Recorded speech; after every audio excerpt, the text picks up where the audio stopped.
Explore Poirot's Casebook Audio, where Agatha Christie's Hercule Poirot cracks cases in immersive audio stories. Imagine a grand English manor, Wisteria Grange, where secrets fester like shadows in its ivy-clad walls. A patriarch's sudden death declared natural hides a chilling truth. Days later, a young wife is found lifeless in the conservatory, a vial of poison at her side. Was it suicide or something far darker?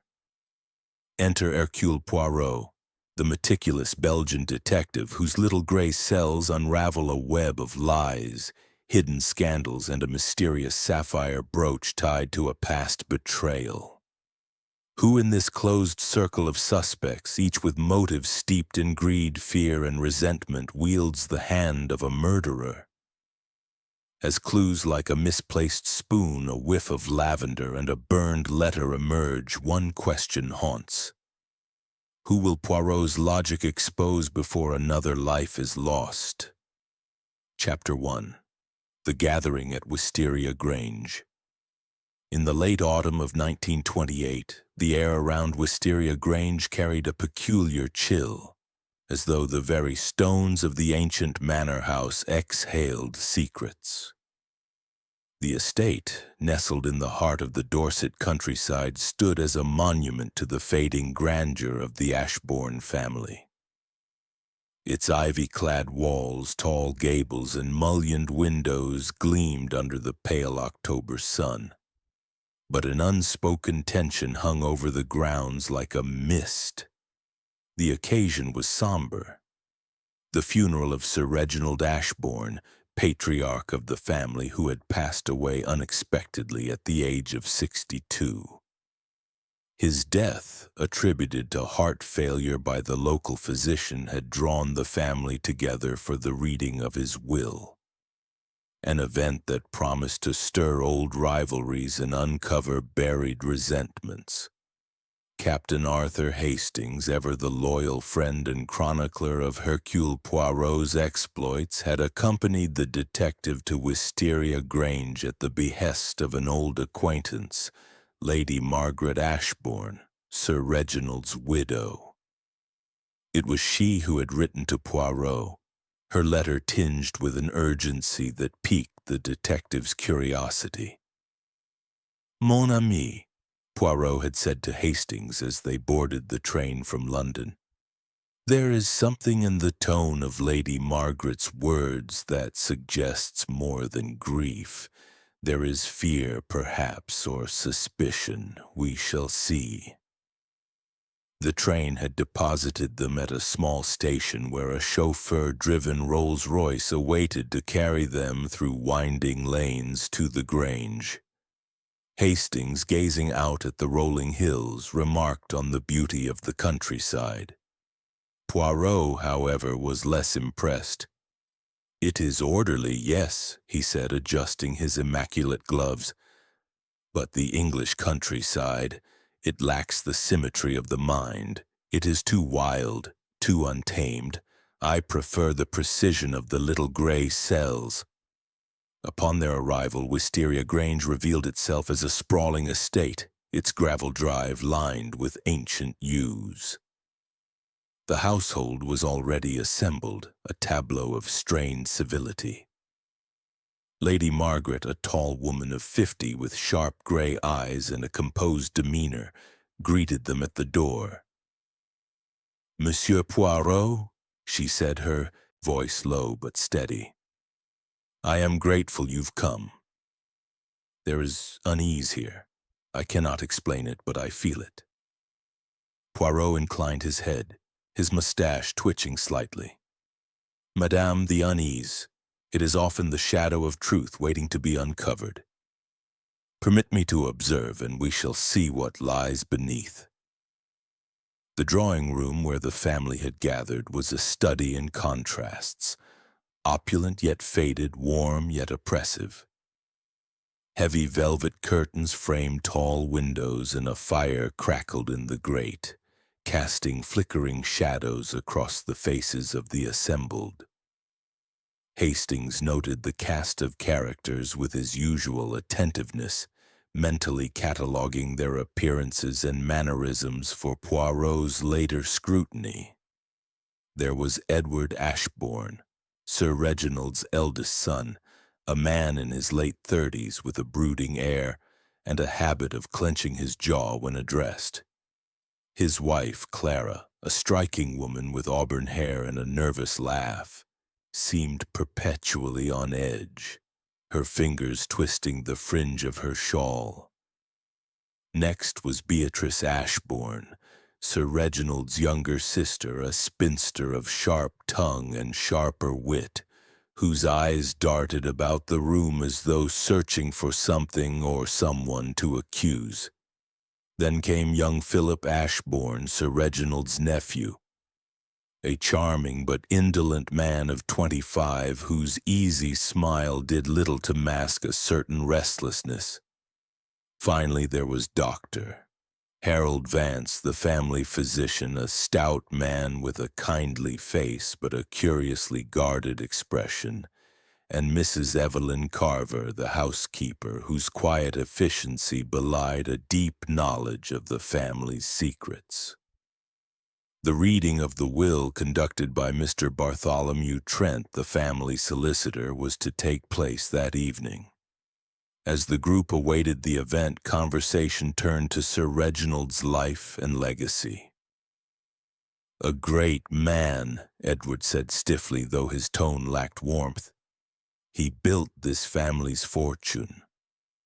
"And spent it just as freely," Beatrice muttered, her needlepoint abandoned in her lap. "He was reckless, Edward, and you know it." Clara's laugh broke the tension, though it was brittle.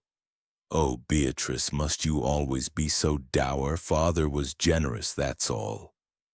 "Generous to whom?" Beatrice shot back, her eyes narrowing.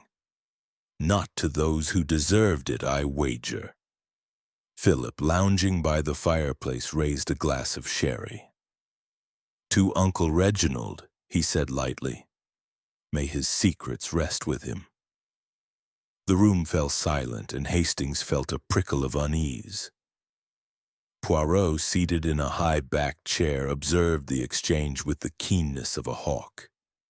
His small, neat hands rested on his lap, but his eyes, those sharp green eyes, missed nothing. "Secrets, Monsieur Philip," he said softly. "You speak as though Sir Reginald had many." Philip's smile faltered, but he recovered quickly. "Oh, you know how families are, Monsieur Poirot.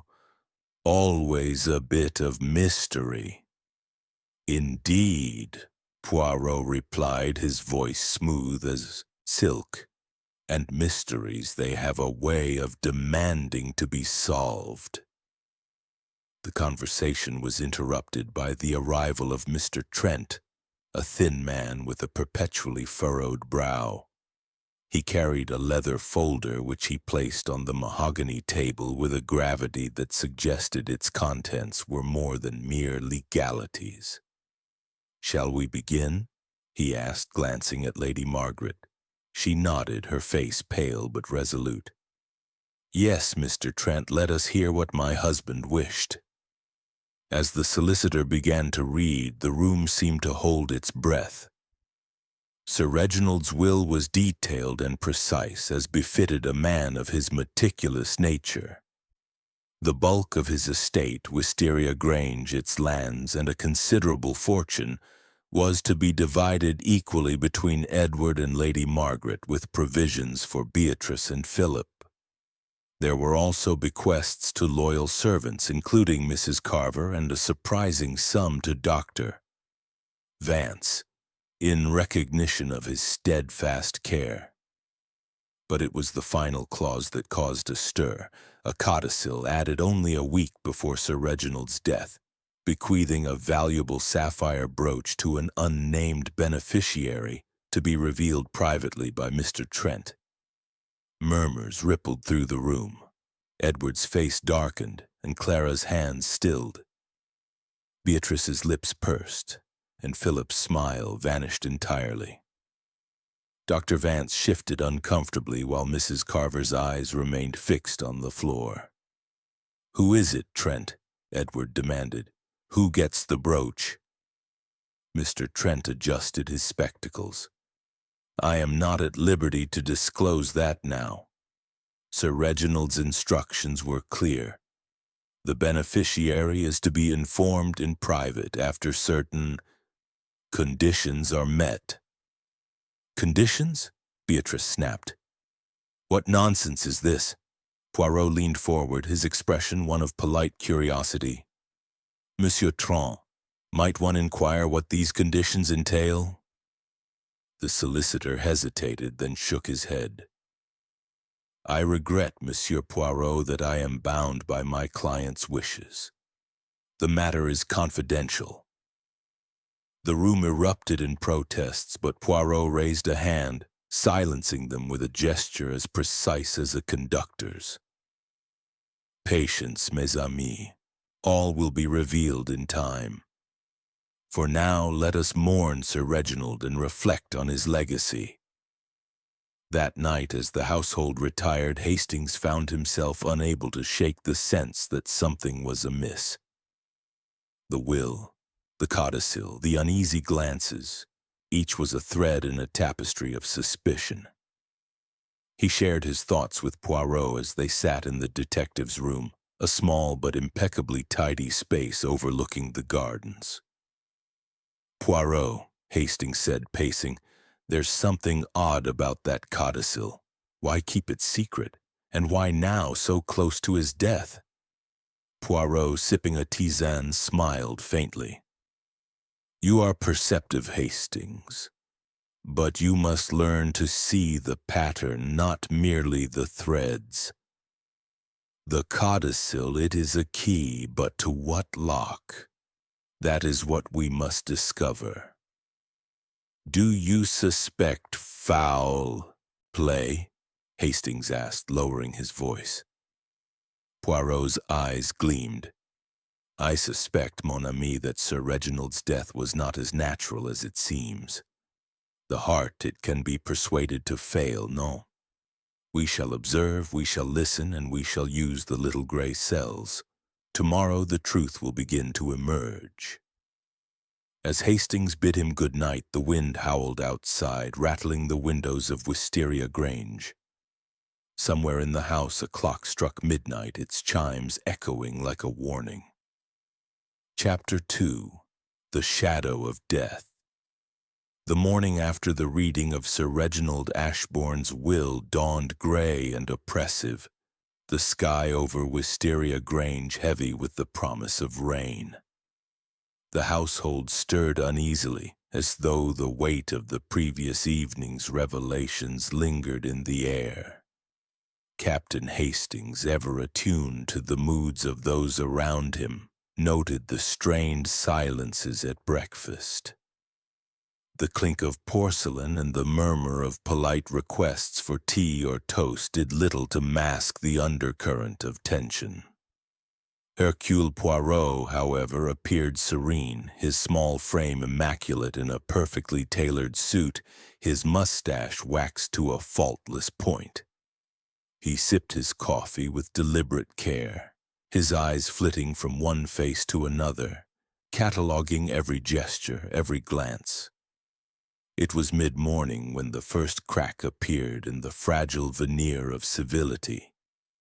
Hastings and Poirot were in the library, a grand room lined with leather-bound volumes and dominated by a portrait of Sir Reginald in his prime, when a piercing scream shattered the quiet. Hastings leapt to his feet, his military instincts kicking in, while Poirot set down his coffee cup with a measured calm that belied the urgency of the moment. "Mon ami," Poirot said, rising, "it seems the drama begins. Let us investigate." They followed the sound to the conservatory, a glass-walled haven filled with exotic plants and the faint scent of damp earth. There, sprawled on the tiled floor beside a wrought-iron table, lay Clara Ashbourne, Edward's wife. Her auburn hair was disheveled, her face pale as death, and her eyes stared blankly at the ceiling. A small glass vial, its contents spilled, lay near her outstretched hand, and a faint, bitter almond odor hung in the air. Mrs. Evelyn Carver, the housekeeper, stood frozen near the door, her hands pressed to her mouth, the source of the scream. "Good heavens!" Hastings exclaimed, kneeling beside Clara. He pressed his fingers to her wrist, searching for a pulse, but his expression confirmed what Poirot already suspected. "She's dead, Poirot. No pulse at all." Poirot's gaze swept the scene, taking in every detail. The overturned teacup on the table, the damp stain on the tiles, the vial's position, and the curious absence of any signs of struggle. "Poison," he murmured, his voice low but certain. "The odor, it is unmistakable, cyanide perhaps. But how was it administered, and why here in this place of beauty?" The household quickly gathered, drawn by Mrs. Carver's cries. Edward Ashbourne was the first to arrive, his face ashen as he saw his wife's body. "Clara!" he cried, stumbling forward only to be restrained by Hastings. "What happened? Who did this?" Lady Margaret followed, her composure fraying at the edges. "Oh, my dear Clara," she whispered, clutching a handkerchief. Beatrice Ashbourne, her lips tight, surveyed the scene with a cold detachment that Hastings found unsettling. Philip, arriving late, looked genuinely shaken, his usual charm replaced by a pallor that matched the gray light filtering through the glass. Dr. Vance, ever the professional, knelt beside Clara, confirming Hastings' assessment with a grim nod. "She's gone," he said, "poisoned by the smell of it. I'll need to examine her properly, but this is no accident." Mr. Trent, the solicitor, hovered at the edge of the group, clutching his leather folder as though it might shield him from the horror. "This is dreadful," he muttered, "simply dreadful." Poirot, standing apart, raised a hand for silence. "Mesdames et messieurs, we are faced with a tragedy, a crime, I suspect. We must preserve this scene exactly as it is until the police arrive. No one is to touch anything. Madam Carver, you discovered the body. Tell me precisely what occurred." Mrs. Carver, trembling but composed, recounted her mourning. "I was bringing fresh linens to the conservatory as Mrs. Ashbourne, Clara, liked to sit here in the mornings. I found her like this. I didn't touch anything, I swear. I just screamed and ran to fetch help." Poirot nodded, his eyes narrowing as he studied the housekeeper. "And you saw no one else? No one entering or leaving?" "No, sir," she replied, her voice steady despite her evident distress. "The conservatory was empty when I arrived." The local police were summoned, led by Inspector Grayson, a dour man with a penchant for jumping to conclusions. He arrived within the hour, his notebook already open, his questions brisk and accusatory. "Looks like a clear case of poisoning," he declared, eyeing the vial. "Likely suicide given the family's recent loss. Grief can do strange things." Poirot's mustache twitched, a sign Hastings recognized as suppressed irritation. "Suicide, Inspector, perhaps. But the mind of Hercule Poirot, it does not leap so quickly to conclusions. There are questions, non? Why this vial so conveniently placed? Why the conservatory where anyone might walk in? And why now, the day after the will is read?" Grayson bristled but held his tongue, clearly aware of Poirot's reputation. "Very well, Mr. Poirot. We'll conduct a thorough investigation, but I'll need statements from everyone." The interviews began in the drawing room, with Poirot observing closely as Grayson questioned the household. Edward, still shaken, claimed he had been in his study all morning reviewing estate accounts. Lady Margaret had been in her private sitting room writing letters. Beatrice insisted she was in the garden pruning roses, though her gloves were suspiciously clean. Philip admitted to sleeping late, only roused by the commotion. Dr. Vance had been in his room, preparing notes for a medical conference, while Mrs. Carver reiterated her story of delivering linens. Mr. Trent, who had stayed overnight at Lady Margaret's request, said he was in the library reviewing legal documents.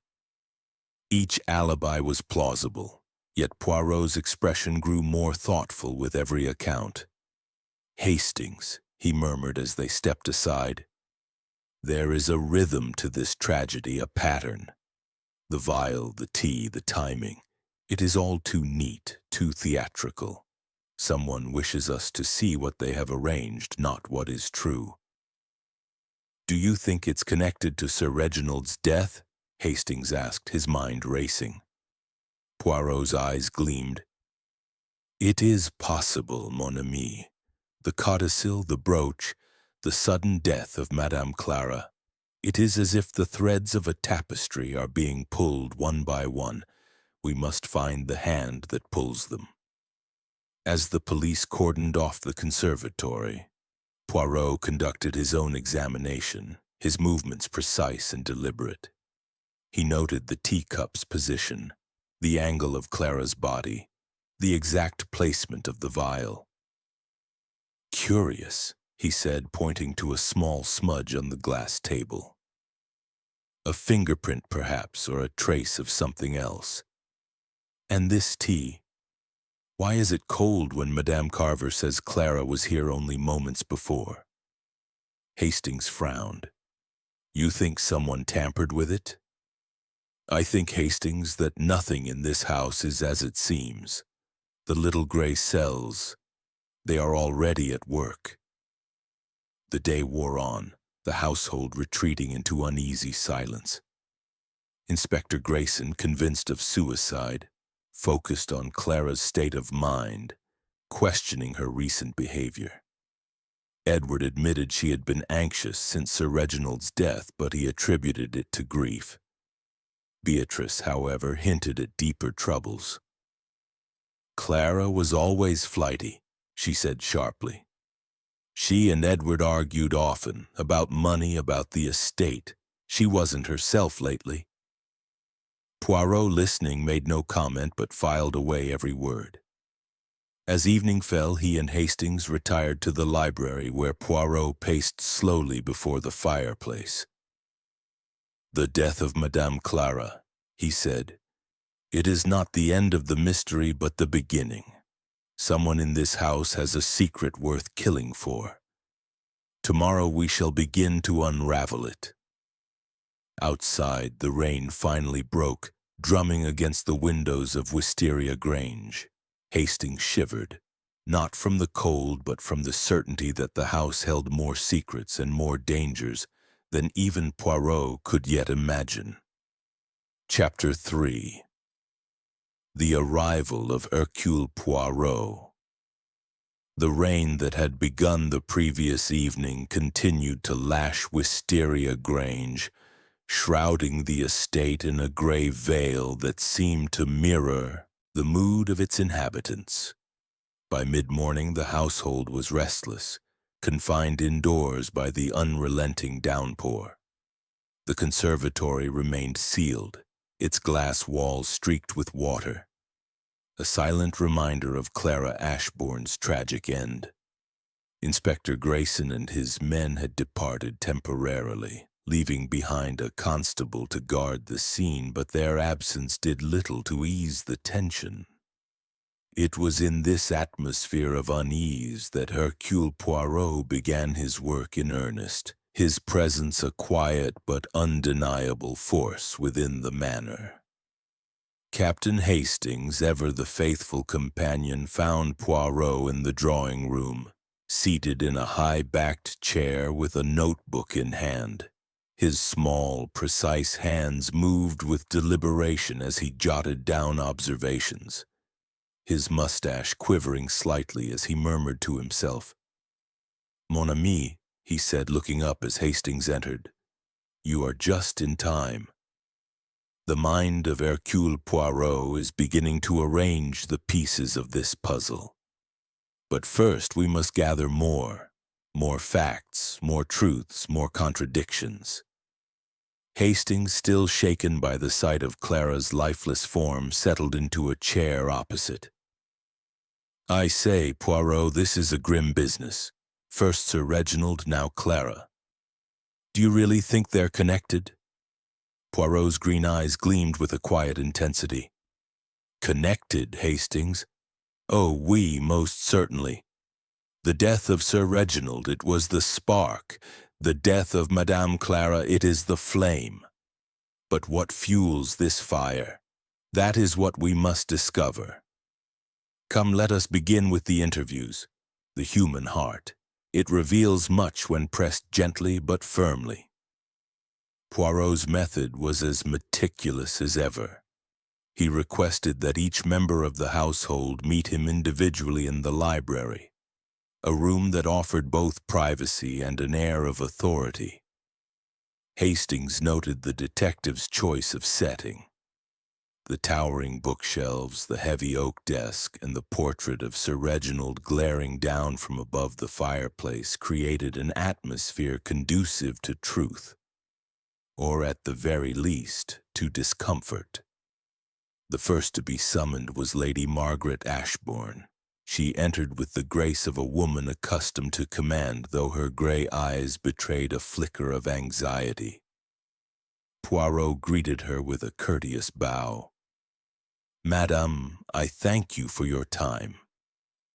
You wrote to me before the tragedy of Madame Clara, non? Tell me, what was it that troubled you so?"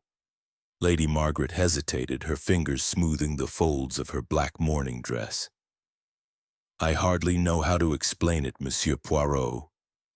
Reginald's death, it was sudden, yes, but the doctor assured us it was his heart. Yet there was something in his manner in the days before he died. Restless, secretive. He spent hours in his study locking the door, which was unlike him. And then the codicil to his will. I couldn't shake the feeling that something was wrong." Poirot leaned forward, his voice soft but probing. "And this codicil, madame, it caused discord, did it? Not. Who among the family resented it most?" Her lips tightened. Edward was furious, though he tried to hide it. Clara, too, seemed agitated. She kept asking Mr. Trent questions about the brooch.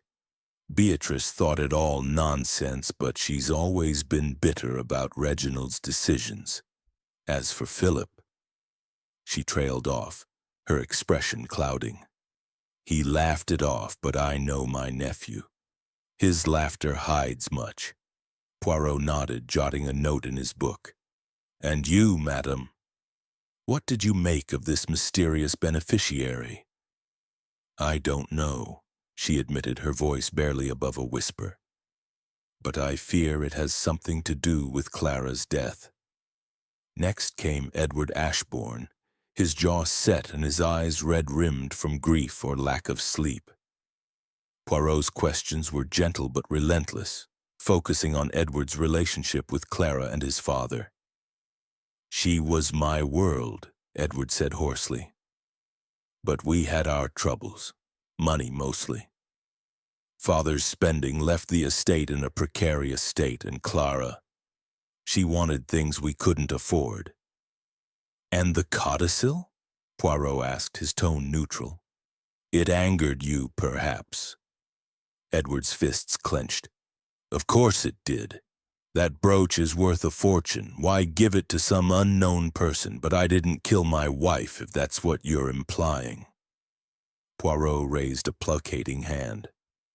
"I imply nothing, monsieur.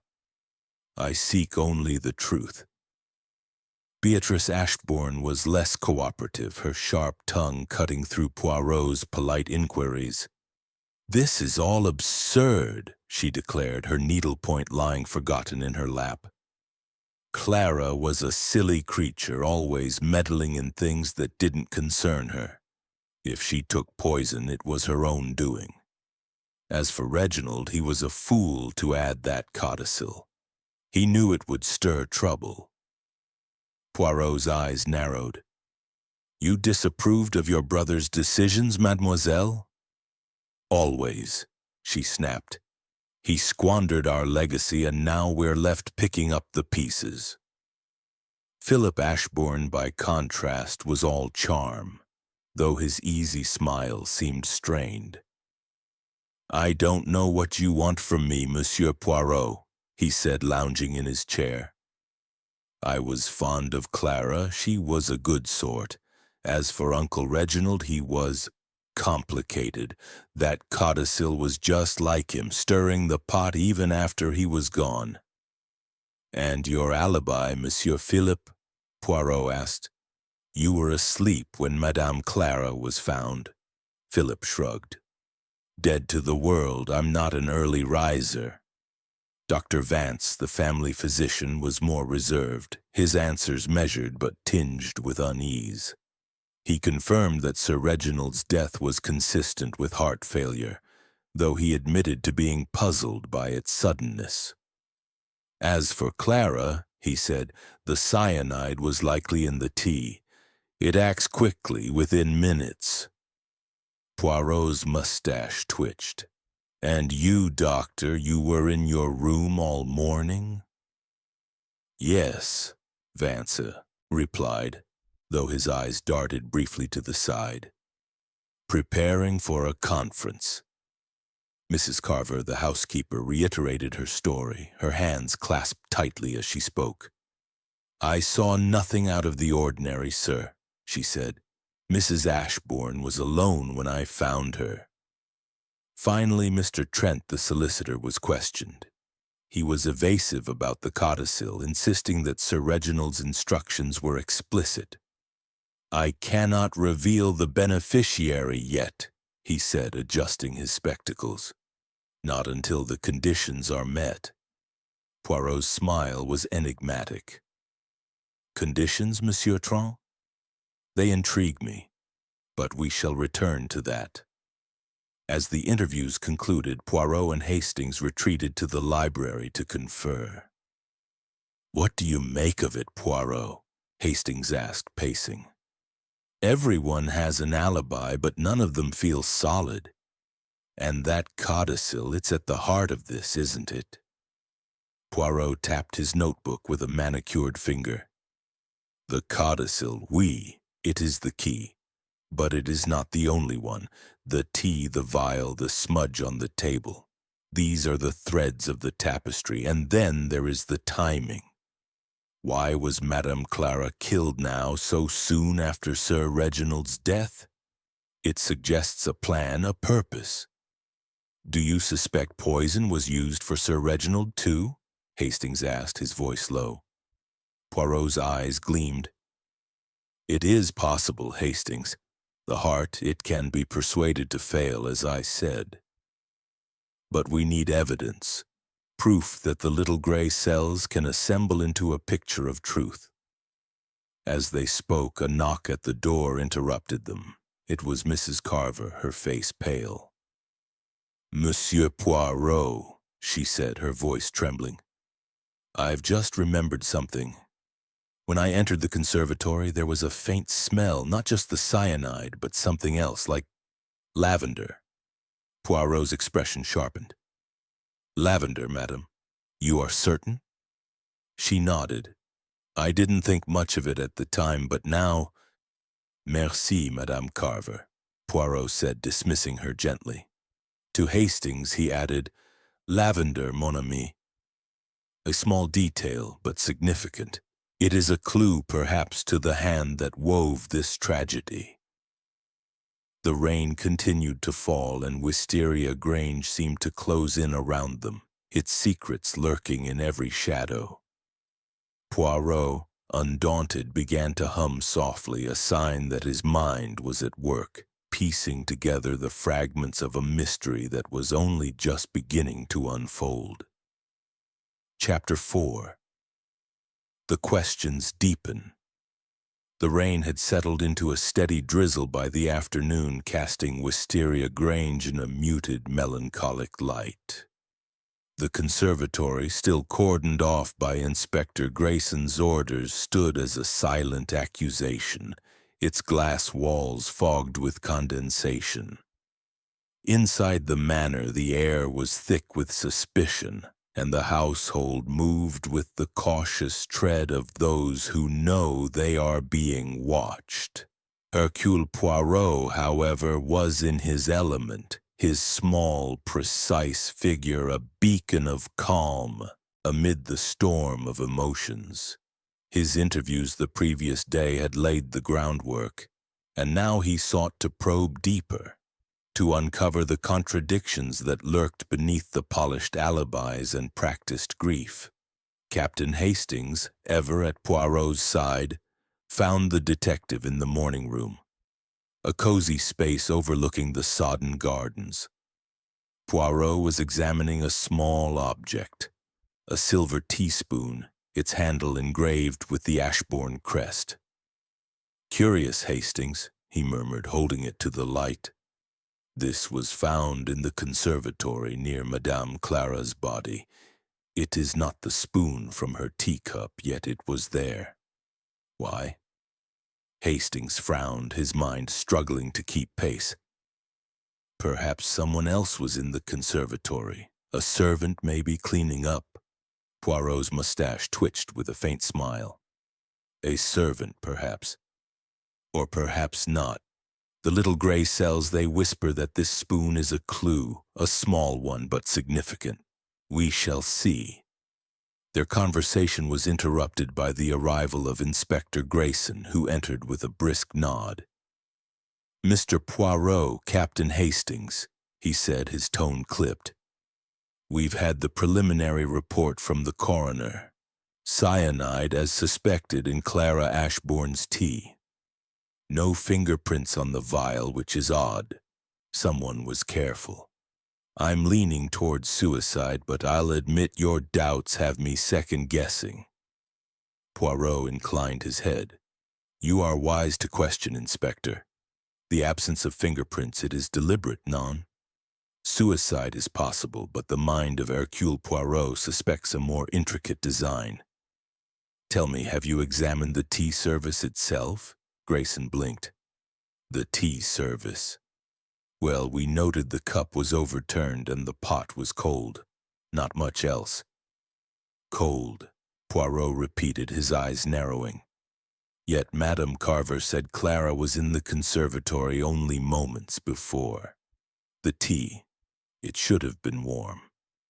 This is a discrepancy, Inspector. We must investigate further." Grayson grunted, clearly unaccustomed to such meticulous scrutiny, but he agreed to send the tea service for analysis. Poirot, meanwhile, announced his intention to conduct a second round of interviews, this time focusing on the morning of Clara's death. "Each person, Hastings," he said as they walked to the library. "They have told us their story. Now we shall test its seams to see where it frays." The first to be questioned was Edward Ashbourne. He entered the library with a weary air, his broad shoulders slumped. Poirot, seated behind the oak desk, gestured for him to sit. "Monsieur Edward, let us revisit the morning of your wife's death. You were in your study, you say, reviewing accounts. At what time precisely?" Edward rubbed his temples. "From about 8 o'clock until the scream around 10. I didn't leave the room." "And no one saw you?" Poirot asked, his tone mild but probing. "No one," Edward replied, then hesitated. "Well, Mrs. Carver passed. By with linens around 9, I think. She might have seen me through the door." Poirot made a note. And your wife, monsieur? Did you speak with her that morning? Edward's jaw tightened. She was distant lately. We hadn't spoken much since father's death. Next came Lady Margaret, her composure strained but intact. I was in my sitting room, she reiterated, writing letters to friends in London. I heard nothing until Mrs. Carver's scream. Poirot's eyes gleamed. And the conservatory, madam. It is near your sitting room, is it not? You heard no voices, no footsteps? She shook her head. None. The walls are thick and the rain was loud. Beatrice Ashbourne was less forthcoming, her sharp features set in a scowl. I've told you I was in the garden until just before 10, pruning roses. The rain forced me inside. I saw nothing, heard nothing. Poirot tilted his head. Your gloves, mademoiselle, they were clean despite your gardening. And the roses, they showed no signs of recent pruning. Curious, non? Beatrice's cheeks flushed. I wore old gloves and I hadn't gotten far before the rain started. Are you accusing me of something? Accusing? Non, mademoiselle, I observe, I question, that is all. Philip Ashbourne, lounging as usual, claimed to have slept through the morning. I was out late the night before, he said with a wry smile. Sherry and cards with some locals at the village pub. Didn't wake until the commotion. And your room, Monsieur Philippe, Poirot said. It overlooks the conservatory, yes? You heard nothing through your window? Philip shrugged. Not a thing. I sleep like the dead. Dr. Vance, when questioned, was precise but guarded. I was in my room, as I said, preparing notes. I didn't leave until I heard the scream.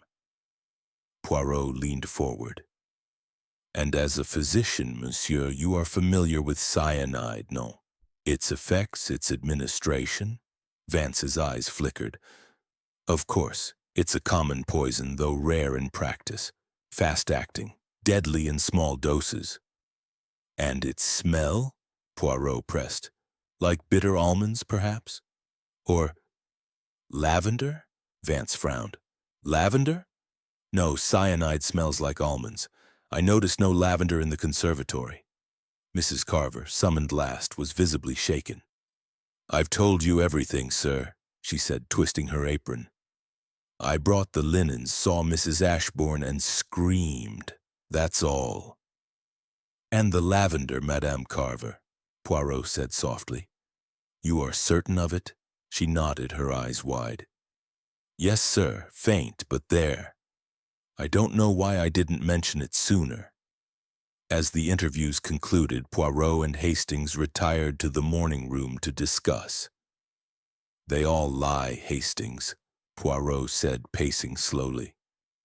Not in their words, perhaps, but in their silences, their hesitations, the tea, the spoon, the lavender. These are not accidents. They are signs pointing to the truth. Hastings rubbed his chin. But who had the opportunity? The conservatory was empty and everyone claims to have been elsewhere. Poirot stopped, his eyes gleaming. Opportunity, mon ami, is not only a matter of place but of time. The tea was cold, yet Clara was alive moments before. The spoon does not belong to the tea service. And the lavender, where does it come from? We must look closer, Hastings. The truth, it hides in the details. That afternoon, Poirot requested access to Clara's personal effects. Lady Margaret, though reluctant, allowed it, and Poirot examined Clara's room with meticulous care. He found a locked diary which he set aside for later, and a small bottle of lavender perfume on her dressing table. Interesting, he murmured, sniffing it, but this is not the source of Madame Carver's lavender. The scent, it is different, sharper, more medicinal. Hastings, watching, felt a chill. You think the lavender is connected to the poison? Poirot's smile was enigmatic. I think, Hastings, that someone in this house is playing a very clever game. But they do not know that they play against Hercule Poirot. As the day drew to a close, the rain ceased, leaving the air heavy with the scent of wet earth. Poirot stood at the window, gazing out at the gardens. Tomorrow, he said softly, we shall tighten the net. The little gray cells, they are beginning to see the shape of this crime. Hastings, though accustomed to Poirot's confidence, could not shake the feeling that Wisteria Grange held more secrets and more dangers than even the great detective could yet fathom. Chapter 5. The Red Herrings. The atmosphere at Wisteria Grange grew heavier with each passing hour, as though the very walls absorbed the mounting suspicion and grief. By the morning of the third day since Clara Ashbourne's death, the household was a tinderbox of frayed nerves and guarded glances. The rain had ceased, leaving the garden sodden but gleaming under a weak sun. Hercule Poirot, undeterred by the oppressive mood, continued his investigation with the precision of a watchmaker, his sharp eyes missing nothing. Captain Hastings, ever loyal, followed closely, his own instincts sharpened by the detective's relentless probing. Inspector Grayson returned to the Grange with news that set the household abuzz. "We've found something," he announced in the drawing room, where the family had gathered for an uneasy luncheon. A letter in Clara Ashbourne's handwriting hidden in her desk. It suggests she was distressed, possibly suicidal. The room erupted in murmurs. Edward's face paled, his fork clattering to his plate. "That's impossible," he said hoarsely. "Clara would never—" "Let us see this letter, Inspector," Poirot interrupted, his voice calm but commanding. Grayson produced a folded sheet of paper, its edges slightly crumpled. Poirot donned his spectacles and read aloud, "I cannot go on like this. The weight of it all is too much. I know too much and it haunts me. Forgive me." The words hung in the air, stark and accusing. Lady Margaret pressed a handkerchief to her lips while Beatrice's eyes narrowed. Philip, leaning against the mantel, raised an eyebrow but said nothing. Dr. Vance shifted uncomfortably, and Mrs. Carver, serving tea, froze mid-pour. "It's clear, isn't it?" Grayson said, folding his arms. "She was troubled, took her own life. The cyanide, the vial, it all fits." Poirot's mustache twitched, a sure sign of skepticism. "Clear, Inspector? No, it is too clear. The letter, it is convenient, too convenient. Why hide it in her desk where it might be found? Why no signature? And why, if she planned to end her life, was the tea cold as though poured long before her death? No, this is a red herring meant to mislead." Grayson bristled but held his tongue, clearly outmatched. Poirot handed the letter back, his expression unreadable. "We shall keep this in mind, Inspector, but we must dig deeper.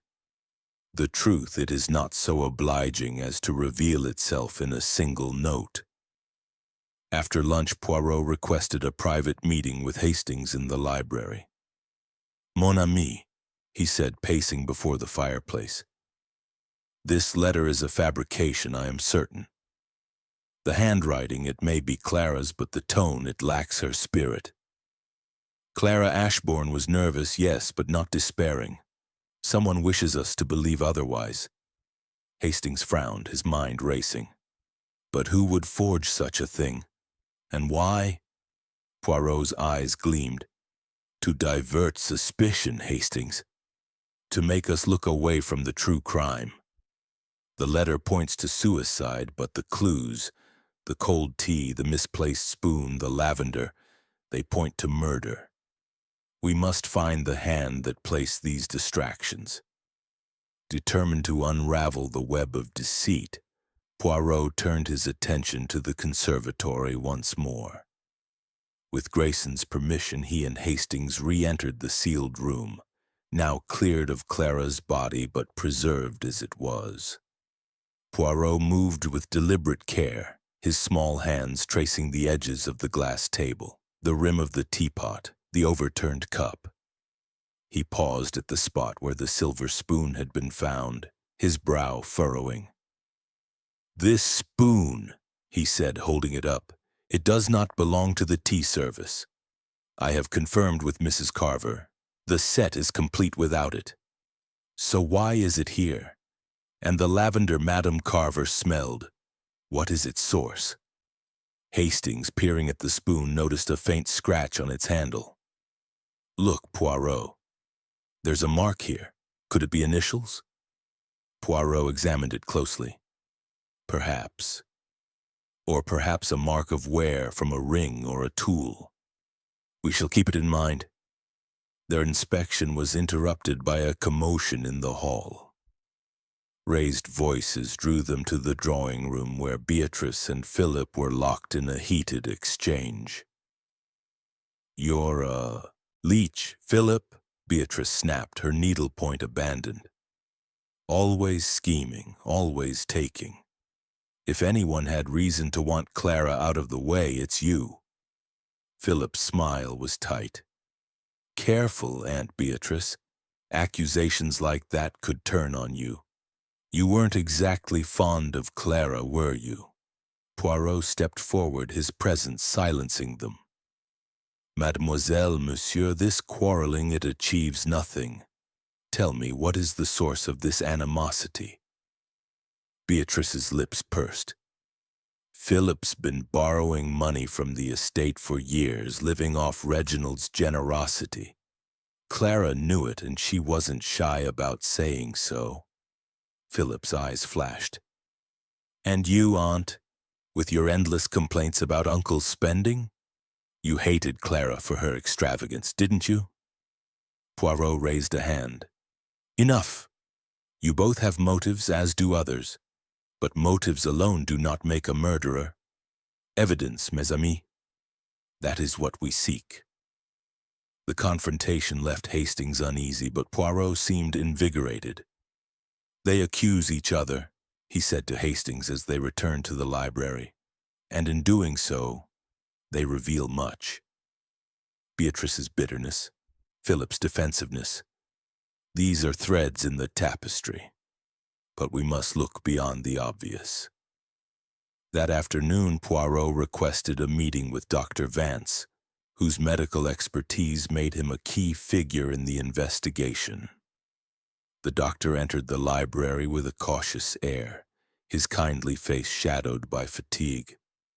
"Monsieur Poirot," he said, "I've told you all I know. Clara died of cyanide poisoning, likely in her tea. I can offer no more." Poirot's smile was polite but probing. "And yet, doctor, you are familiar with poisons, non? Cyanide, it is not easily obtained. Where might one find it in a household such as this?" Vance hesitated. "It's used in some industrial processes, metal cleaning perhaps, or pest control. The estate's gardener might have access, though I've not seen it here." "And the lavender, doctor?" Poirot pressed. "Madame Carver insists she smelled it. Could it be connected to the poison?" Vance shook his head. "I detected no lavender, only the almond-like scent of cyanide. Perhaps she was mistaken." Poirot's eyes narrowed, but he said no more, dismissing the doctor with a courteous nod. To Hastings he murmured, "He is careful, this Dr. Vance. Too careful, perhaps. We shall watch him closely." As evening fell, Poirot turned his attention to Clara's diary, which Lady Margaret had reluctantly allowed him to unlock. The entries were sporadic, written in Clara's elegant hand, and revealed a woman torn by anxiety. One passage dated a week before Sir Reginald's death caught Poirot's eye. "R is hiding something. I saw him in the study burning papers. He looked at me as though I were a stranger. What is he planning? I fear it will tear us apart." Another, dated the day before her death, was even more cryptic. "I know the truth about the brooch. I should never have looked. It's too late now." Poirot closed the diary, his expression grave. "This, Hastings, is no red herring. Clara knew something dangerous. The brooch, the codicil, the burned papers, they are connected. We must find what Sir Reginald was hiding." Hastings felt a chill. "You think Clara was killed to silence her?" Poirot nodded. "It is possible, mon ami. The net is tightening, but the fish, it is clever. We must be cleverer still." As night descended on Wisteria Grange, the house seemed to hold its breath, its secrets locked within its walls. Poirot, undaunted, sat by the fire, his notebook open, his mind weaving the threads of the mystery into a pattern only he could yet see. Chapter 6. A Clue in Detail. The pale light of dawn crept through the curtains of Wisteria Grange, casting long shadows across the polished floors. The house, though grand, seemed to shrink under the weight of its secrets, each room a silent witness to the unfolding tragedy. Hercule Poirot, ever the early riser, was already at work, his small figure bent over a tray of tea things in the morning room. The silver spoon, the misplaced relic from the conservatory, lay before him, its faint scratch glinting in the light. Captain Hastings, rubbing sleep from his eyes, joined him, noting the detective's intense focus. "Poirot," Hastings said, stifling a yawn, "you're up early. Found anything new in that spoon?" Poirot's green eyes flicked up, a spark of excitement within them. "This spoon, mon ami, it is a whisper from the truth. The scratch, it is not random. It is the mark of a ring, I believe, worn by someone who held it tightly. And the tea service, its coldness, it is a contradiction. Clara was alive moments before her death, yet the tea was cold. This tells us something, no?" Hastings frowned, trying to follow. "You mean someone poured the tea earlier, then poisoned it?" "Perhaps," Poirot said, his mustache twitching. "Or perhaps the tea was never meant for Clara. We must consider all possibilities. Today we shall seek the small details, the gestures, the words, the inconsistencies that reveal the hand of the murderer." Their conversation was interrupted by the arrival of Mrs. Carver, her face pale but composed. She carried a tray of fresh coffee, which she set down with practiced efficiency. "Good morning, gentlemen," she said softly. "I thought you might need this." "Merci, madame," Poirot said, his tone warm but probing. "Tell me, you are certain of the lavender you smelled in the conservatory? It was not perhaps from Madame Clara's perfume?" Mrs. Carver shook her head. "No, sir. Her perfume is light, floral. This was different, sharper, like medicine or liniment. I've smelled it before, but I can't place where." Poirot's eyes narrowed. "Most interesting. And the tea service. Did you prepare it for Madame Clara that morning?" "Yes, sir," she replied.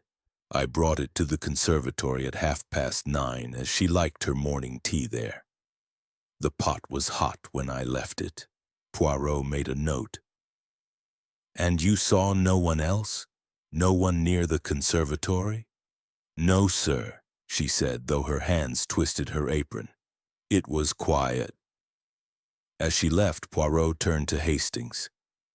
"The tea was hot at 9:30, yet cold when Clara died at 10. This is a window, Hastings, a window of opportunity. Someone tampered with the tea in that half hour. Determined to pursue this lead, Poirot requested a map of Wisteria Grange from Lady Margaret. She provided a detailed plan showing the conservatory's position relative to the main house. The conservatory was accessible via a side door from the gardens and a hallway from the drawing room, making it a vulnerable spot. Poirot studied the map, his finger tracing the paths. "The murderer, they entered unseen," he murmured. "But how? And with what purpose?" Their next move was to examine the conservatory again, now that the police had released it for limited access. Poirot moved with methodical precision, his eyes scanning every surface. He paused at the glass table where the smudge he had noted earlier remained. "This mark," he said, "it is not a fingerprint but a residue, perhaps wax, perhaps oil, and the lavender Madame Carver mentioned. It lingers, faintly." Hastings sniffed the air, catching a trace of the sharp scent. "You're right, Poirot, it's not like Clara's perfume. Could it be from a cleaning product?" Poirot shook his head. "No, it is not so mundane. It is specific, deliberate. We must find its source." Their investigation was interrupted by a commotion in the hall. Edward Ashbourne stormed in, his face flushed with anger. "Monsieur Poirot, this has gone far enough. The police are hounding me, suggesting I had something to do with Clara's death. It's outrageous." Poirot raised a placating hand. "Calm yourself, monsieur. The police, they follow their instincts, but Hercule Poirot follows the evidence. Tell me, you were in your study from 8 to 10, yes? Did you hear anything? Voices, footsteps?" Edward hesitated, his anger faltering. I thought I heard someone in the hall around 9:30. Quick steps like they were in a hurry, but I didn't see anyone." Poirot's eyes gleamed. "Most interesting. And your wife, did she ever mention the lavender scent, perhaps in connection with Sir Reginald?" Edward frowned. "No, never. Why do you ask?" "A detail, monsieur," Poirot said smoothly. "The mind of Poirot, it collects such details." As Edward left, Poirot turned to Hastings. "The footsteps, the lavender, the cold tea, these are not coincidences. They are the fingerprints of intent. We must now speak with Mademoiselle Beatrice, whose alibi is questionable." Beatrice Ashbourne entered the library with her usual sharpness, her eyes darting to the map on the desk. "What's this?" she demanded. "Snooping about the house now?" Poirot smiled politely. "Merely understanding the terrain, mademoiselle. Your alibi, it intrigues me. You were pruning roses, yet your gloves were clean and the roses untouched. Where were you truly at 9:30? Beatrice's lips tightened. "I told you I was in the garden. The rain stopped me before I could do much. If you don't believe me, ask the gardener." "We shall," Poirot said, his tone mild but unyielding. "And the lavender scent, have you noticed it in the house?" Her eyes flickered, a momentary lapse. "Lavender? No, I haven't. Why do you keep harping on about it?" Poirot dismissed her with a nod, but his expression was thoughtful. "She knows more than she says, Hastings. The lavender, it is a thread that connects the crime to the criminal." Their next stop was the gardener's shed, where the grizzled old man confirmed Beatrice's story, partially. "Miss Beatrice was out early," he said, "but she didn't prune nothing. She was pacing by the yew hedge, looking agitated. Left before the rain got bad." Poirot's mustache twitched. "Agitated, you say? Most revealing." Back in the library, Poirot pored over Clara's diary again, focusing on the entry about the brooch. She knew the truth about the brooch, he said, tapping the page, and she died for it.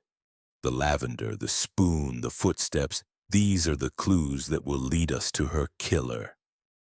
Hastings, struggling to keep up, asked, "But what about Sir Reginald?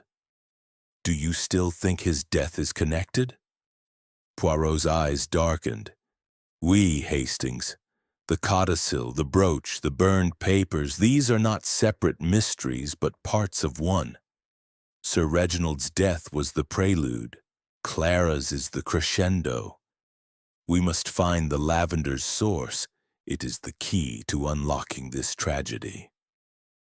As the day drew to a close, Poirot requested a sample of every lavender-scented item in the house. Perfumes, soaps, liniments. Mrs. Carver complied, bringing a tray of bottles and jars. Poirot sniffed each carefully, his expression growing more intense.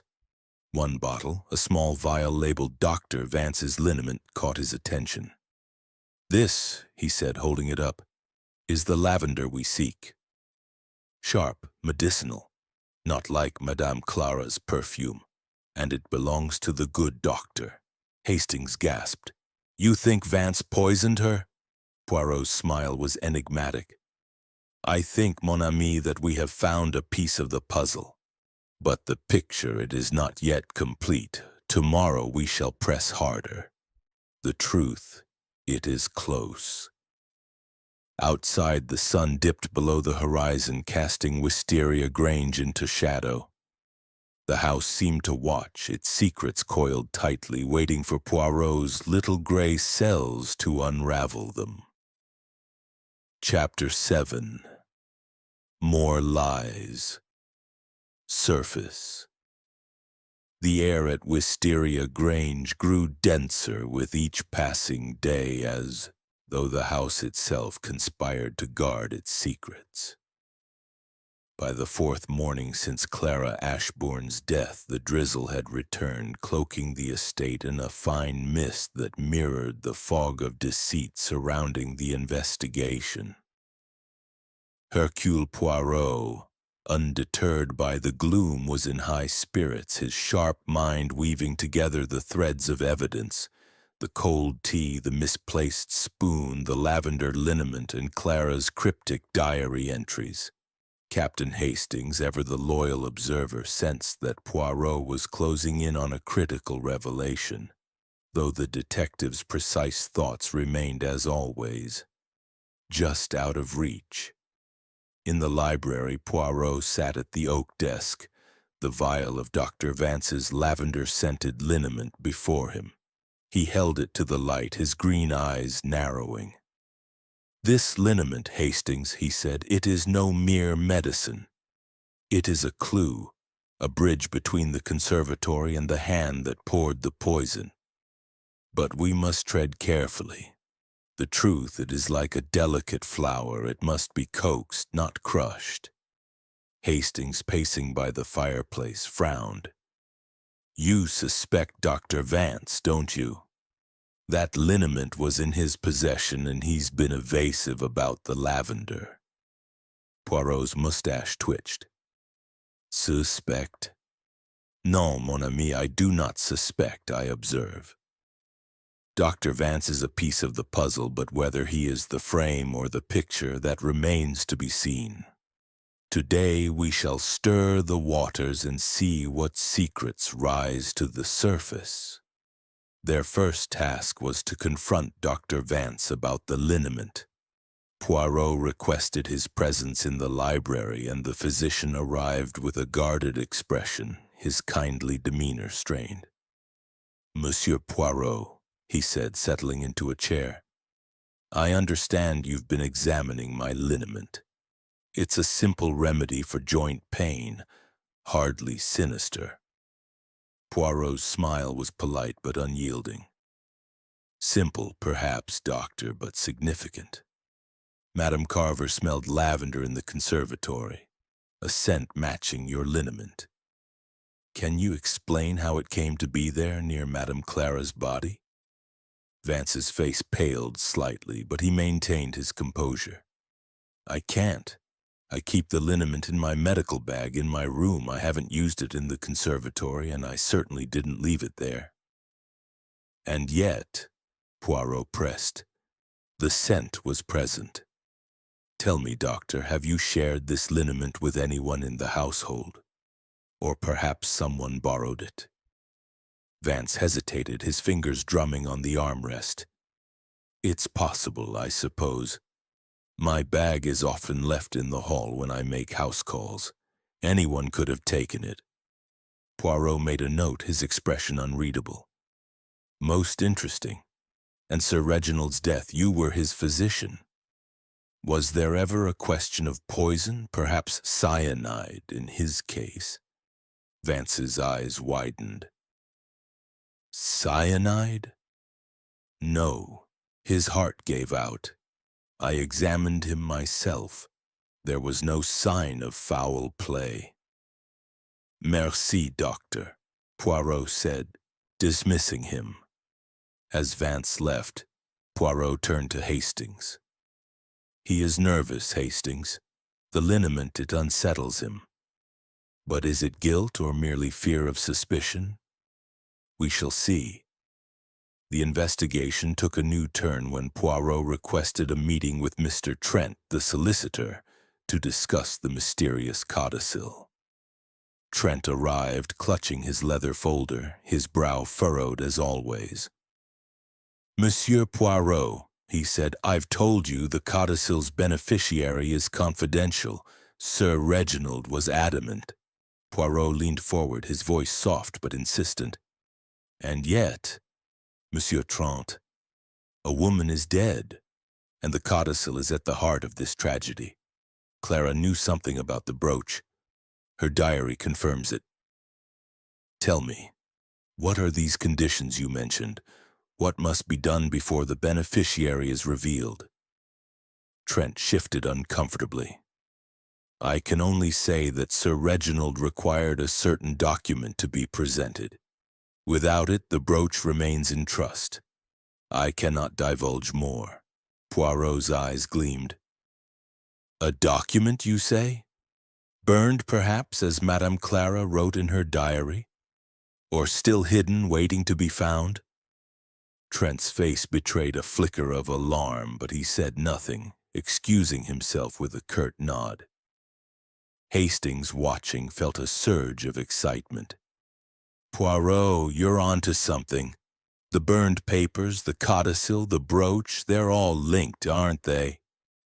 Oui, Hastings, Poirot said, pacing slowly. The codicil is the spark that ignited this fire. Clara's knowledge of it made her a threat. But to whom? That is the question. The day's revelations continued when Lady Margaret, unprompted, sought out Poirot in the drawing-room. Her gray eyes were troubled, her hands clasped tightly. Monsieur Poirot, she said, I've been thinking about what you asked about Reginald's behavior before his death. There's something I didn't mention. A week before he died, he received a letter. He read it, then burned it in his study. I saw the ashes in the great Poirot's expression sharpened. A letter, madame? Did you see its contents, or perhaps the handwriting? She shook her head. No, but it upset him terribly. He locked himself in his study for hours afterward, and Clara, she was there outside the door listening. I saw her. Poirot made a note, his mind racing. Merci, madame. This is most illuminating. The burned letter, the burned papers, they are pieces of the same puzzle. As evening approached, the household gathered for dinner, the atmosphere strained. Beatrice and Philip exchanged barbed remarks, while Edward sat in brooding silence. Dr. Vance ate sparingly, his eyes darting to Poirot, who observed the scene with calm detachment. Mrs. Carver moved silently, serving dishes with mechanical precision. But Hastings noticed her glance linger on Dr. Vance's medical bag left in the hall. After dinner, Poirot requested a private word with Philip. The young man sauntered into the library, his charm tinged with unease. "What now, Monsieur Poirot? More questions about my whereabouts?" "Non, Monsieur Philippe," Poirot said. "I wish to know about your debts. Mademoiselle Beatrice says you borrowed heavily from Sir Reginald. Did Madame Clara know of this?" Philip's smile faded. "She knew all right. She threatened to tell Edward to cut me off. Said the estate couldn't afford my extravagance. But I didn't kill her, if that's what you're thinking." "And the lavender liniment?" Poirot asked. "Have you used it perhaps for an injury?" Philip frowned. "No, never. I don't trust Vance's concoctions. Smells like a chemist's shop." Poirot dismissed him, but his expression was thoughtful. "The lies, Hastings. They multiply. Philip's debts, Clara's threats, the burned letter, the liniment. Each is a thread, and we are close to finding where they knot." That night, Poirot and Hastings searched Sir Reginald's study with Lady Margaret's permission. The room was a shrine to the patriarch's meticulous nature. Neatly arranged books, a polished desk, and a locked drawer that piqued Poirot's interest. Using a hairpin provided by Lady Margaret, he deftly opened it, revealing a small bundle of papers, unburned but hidden. Among them was a receipt for a chemical purchase dated a month before Sir Reginald's death, listing cyanide among other compounds. Hastings gasped. "Poirot, this is it! Proof that cyanide was in the house." Poirot's eyes gleamed. "Oui, but whose hand procured it? And for what purpose? The net tightens, mon ami, but the fish is clever.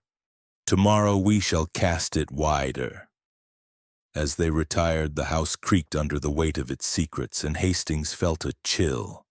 The truth was close, but so was danger, lurking in the shadows of Wisteria Grange. Chapter 8. The Emotional Turning Point. The fifth day at Wisteria Grange dawned with a fragile stillness, as though the house itself held its breath, anticipating the unraveling of its secrets. The mist had lifted, revealing the estate's sprawling gardens in sharp relief, their colors muted by the lingering damp. Hercule Poirot, ever precise, was already at work in the library, his small hands arranging a series of notes and objects. The silver spoon, the vial of Dr. Vance's lavender liniment, Clara's diary, and the receipt for cyanide found in Sir Reginald's study. Captain Hastings, entering with a cup of tea, noted the detective's intense concentration, a sign that the little gray cells were nearing a breakthrough. "Poirot," Hastings said, setting the tea down, "you've been at it since dawn. Have you found something new?" Poirot's eyes gleamed, his mustache twitching with suppressed excitement. "Mon ami, the puzzle is taking shape. The cyanide receipt, the lavender, the burned letter, these are not mere clues but signposts to the truth. Today we shall press the heart of this mystery, and someone will break. The human soul, it cannot bear the weight of guilt forever." Their conversation was interrupted by a soft knock. Lady Margaret entered, her face pale and her hands trembling. "Monsieur Poirot," she said, her voice barely above a whisper. "I must speak with you. It's about Clara and Reginald. I've been silent too long." Poirot gestured to a chair, his expression one of gentle encouragement. "Madame, the truth. It is a burden you no longer need carry alone. Speak, and let us see what light you shed." Lady Margaret sat, her fingers clutching a lace handkerchief. "I didn't tell you everything about the letter Reginald burned. I saw part of it before he destroyed it. It was from a woman, someone he knew years ago. She claimed to have a right to the sapphire brooch, said it was promised to her long before our marriage. Reginald was furious, but also afraid. I think Clara found out who she was. Poirot leaned forward, his voice soft but insistent. And this woman, madame, did you know her name? Lady Margaret shook her head, tears welling in her eyes. No, but Clara did. She confronted Reginald the day before he died. I heard them arguing in his study. She said, You can't keep this from us forever. I thought it was about money, but now I fear it was about the brooch. Hastings, listening, felt a surge of sympathy. Good heavens, Lady Margaret, why didn't you tell us sooner? Her voice broke. I was ashamed. I thought if I stayed silent, the scandal would pass. But Clara's death, it's my fault for not speaking. Poirot placed a reassuring hand on hers. No, madame, the fault lies with the murderer. Your words, they are a key. The brooch, the letter, the codicil, they are the heart of this tragedy. Merci for your courage. As Lady Margaret left, wiping her eyes, Poirot turned to Hastings. This is the turning point, mon ami. The emotional crack has appeared, and through it we glimpse the truth. Clara's knowledge of the brooch made her a threat. We must now find this woman, the mysterious beneficiary. Determined to press forward, Poirot requested a meeting with Mr. Trent, the solicitor, whose evasiveness about the codicil had grown increasingly suspect. Trent entered the library with his usual air of discomfort, clutching his leather folder. Monsieur Poirot, he said, I've told you all I can about the codicil. Why persist? Poirot's smile was polite but steely. Because, Monsieur Trent, a woman is dead, and the codicil is the thread that binds her death to Sir Reginald's. You spoke of a document required to claim the brooch. Was it a letter, perhaps, from a woman claiming her right? Trent's face paled, his fingers tightening on the folder. I cannot say. Sir Reginald's instructions were explicit. The document is missing, and until it's found, the brooch remains in trust. Poirot's eyes narrowed. And if this document was burned, monsieur, would that not suggest someone wished to keep the beneficiary's identity secret? Trent stammered, then recovered. I don't know anything about burned papers. I only follow my client's wishes. As Trent left, Poirot murmured to Hastings, He knows more than he admits, but he is not the murderer. His fear is that of a man caught in another's web. We must look elsewhere. The investigation took a new turn when Poirot decided to examine Dr. Vance's medical bag, which had been left in the hall. With Lady Margaret's permission, he opened it, revealing an array of bottles, instruments, and a small notebook. Among the items was another vial of lavender liniment, identical to the one found earlier. Poirot sniffed it carefully, then opened the notebook, which contained a record of Vance's treatments for the family. One entry, dated 2 days before Sir Reginald's death, caught Poirot's eye. Sir R. complaining of chest pain. Administered digitalis, advised rest, noticed agitation, possible stress-related. Digitalis, Poirot said, his voice low. A heart medication, oui, but in excess it can be fatal. And the lavender liniment. Its scent could mask other odors, perhaps even cyanide. Hastings gasped. You think Vance poisoned Sir Reginald too? Poirot's expression was grave. It is possible, Hastings.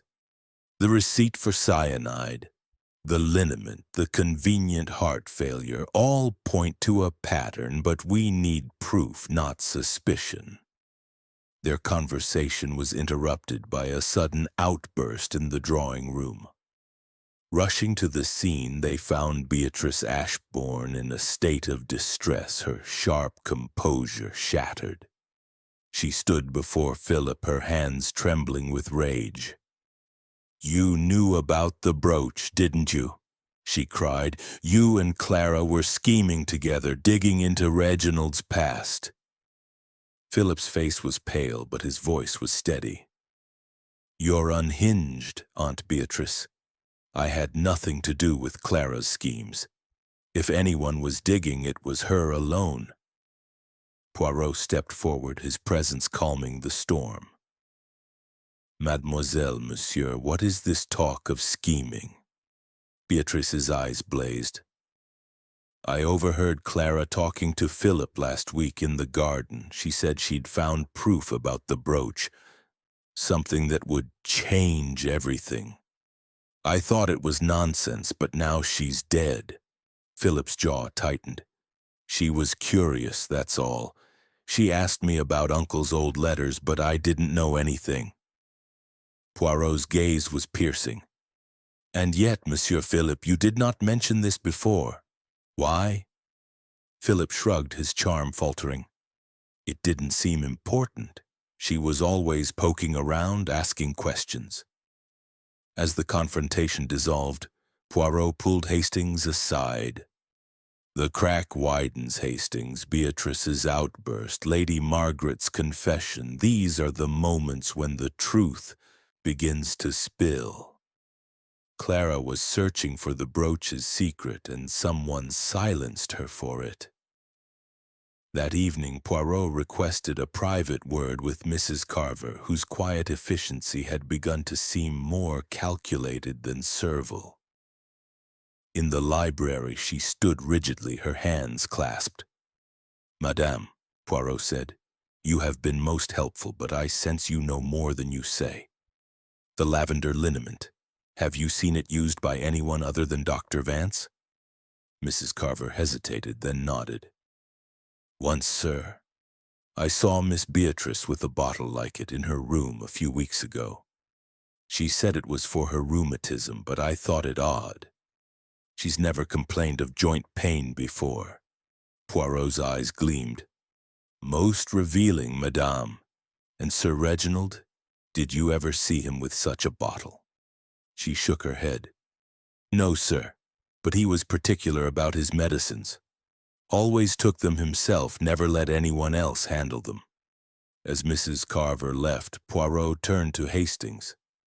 "The net tightens, mon ami. The liniment, the cyanide, the brooch, they are converging. Tomorrow we shall set a trap, and the truth will have nowhere to hide." The house settled into an uneasy silence, its secrets pulsing like a heartbeat. Poirot, undaunted, sat by the fire, his notebook open, his mind weaving the final threads of the mystery. Chapter 9. The Trap. The 6th day at Wisteria Grange dawned with a deceptive calm, the sky clearing to reveal a pale sun that cast long shadows across the estate's manicured lawns. The household, however, was anything but serene, its inhabitants moving with the wariness of those who sense a storm approaching. Hercule Poirot, ever the orchestrator, had decided that the time had come to tighten the net around the murderer. His little gray cells had woven a tapestry of clues. The lavender liniment, the cyanide receipt, the burned letter, the misplaced spoon, and now he planned to apply the psychological pressure that would force the truth into the open. Captain Hastings, sensing the shift in Poirot's demeanor, felt a mix of anticipation and unease as they prepared for the day's gambit. In the library, Poirot stood before the fireplace, his small figure radiating quiet authority. He had arranged a meeting of the entire household, ostensibly to discuss the progress of the investigation. "Mon ami," he said to Hastings, adjusting his immaculate tie, Today we shall set a trap, not with force, but with the mind. The guilty one they will betray themselves under the weight of their own deception. Hastings, clutching a notebook, frowned. A trap, Poirot? What do you mean to do? Poirot's mustache twitched with a faint smile. We shall gather them all, Hastings, and present a version of the truth. Close enough to unsettle, but incomplete enough to provoke. The murderer, they will react, and in that reaction we shall see the crack in their facade. The drawing room was chosen for the gathering, its heavy curtains drawn back to let in the morning light. The household assembled reluctantly. Lady Margaret, her face pale but composed. Edward, brooding and silent. Beatrice, her sharp eyes darting with suspicion. Philip, his charm strained. Dr. Vance, guarded and tense. Mrs. Carver, hovering at the edges, and Mr. Trent clutching his leather folder like a shield. Inspector Grayson, invited at Poirot's insistence, stood by the door, his notebook open but his expression skeptical. Poirot took his place at the center of the room, his hands clasped behind his back. Mesdames et messieurs, he began, his voice clear and deliberate. We are gathered to discuss the tragic deaths of Sir Reginald and Madame Clara Ashbourne. I have observed, I have questioned, and the little gray cells, they have been at work. Allow me to share what they have uncovered. A murmur rippled through the room, but Poirot raised a hand for silence. First, let us consider Sir Reginald's death. The doctor assures us it was heart failure, yet a receipt for cyanide was found in his study, hidden in a locked drawer. Curious, non? And Madame Clara, she died of cyanide poisoning, her tea cold despite being freshly poured. The lavender liniment belonging to Dr. Vance was smelled in the conservatory, yet he denies its presence there. A silver spoon, not part, of the tea service was found near her body, marked by a scratch. And then there is the codicil, the sapphire brooch, promised to an unknown beneficiary, tied to a burned letter and a mysterious document. The room was silent, every eye fixed on Poirot. Edward's jaw clenched, Beatrice's lips pursed, and Philip shifted uncomfortably. Dr. Vance's hands twitched while Mrs. Carver stared at the floor. Lady Margaret's handkerchief trembled in her grip. Poirot continued, his tone measured but relentless. Madame Clara knew the truth about the brooch. Her diary tells us she discovered something that would change everything. She argued with Sir Reginald, perhaps about a woman from his past, a woman tied to the codicil. And then she was silenced. But by whom? Someone in this room, I believe, knows the answer. He paused, letting the weight of his words settle. I propose a theory, he said, his eyes scanning the group. The murderer obtained cyanide, perhaps under the guise of estate maintenance. They used Dr. Vance's lavender liniment to mask the poison's odor, pouring it into Clara's tea during the half-hour window when the conservatory was empty. The spoon, marked by their ring, was left behind by mistake. And the burned letter? It was destroyed to hide the identity of the brooch's beneficiary, a secret worth killing for. A gasp escaped Lady Margaret, and Edward leapt to his feet. This is outrageous, he shouted. You're accusing one of us without proof. Poirot's gaze was unyielding. Proof, monsieur? It is here in the details. The lavender, the spoon, the cold tea, they point to a plan meticulous but flawed. And now I ask each of you to account for one item. The liniment. Who has used it, borrowed it, or seen it outside Dr. Vance's possession? The question hung in the air, a challenge. Dr. Vance spoke first, his voice steady but strained. As I've said, it's mine, kept in my bag. I've not shared it, though it could have been taken. Beatrice's eyes flashed. I used it once for my rheumatism, as Mrs. Carver told you, but I returned it. I had no reason to harm Clara. Philip shrugged, his smile forced. Never touch the stuff, smells ghastly. Lady Margaret shook her head, her voice faint. I've never used it. Edward's face darkened. Nor I. This is absurd, Poirot. You're grasping at straws. Mrs. Carver, when pressed, reiterated her story. I saw Miss Beatrice with it, but no one else. Mr. Trent, silent until now, cleared his throat. I've no knowledge of liniment or lavender. My concern is the will, nothing more. Poirot's eyes gleamed. And yet, Monsieur Trent, the codicil is at the heart of this. I believe the murderer acted to protect or claim the brooch. Let us test this. I have asked Inspector Grayson to search the house for the missing document. The one Sir Reginald burned, or perhaps hid. If it is found, it will name the beneficiary and, I suspect, the murderer.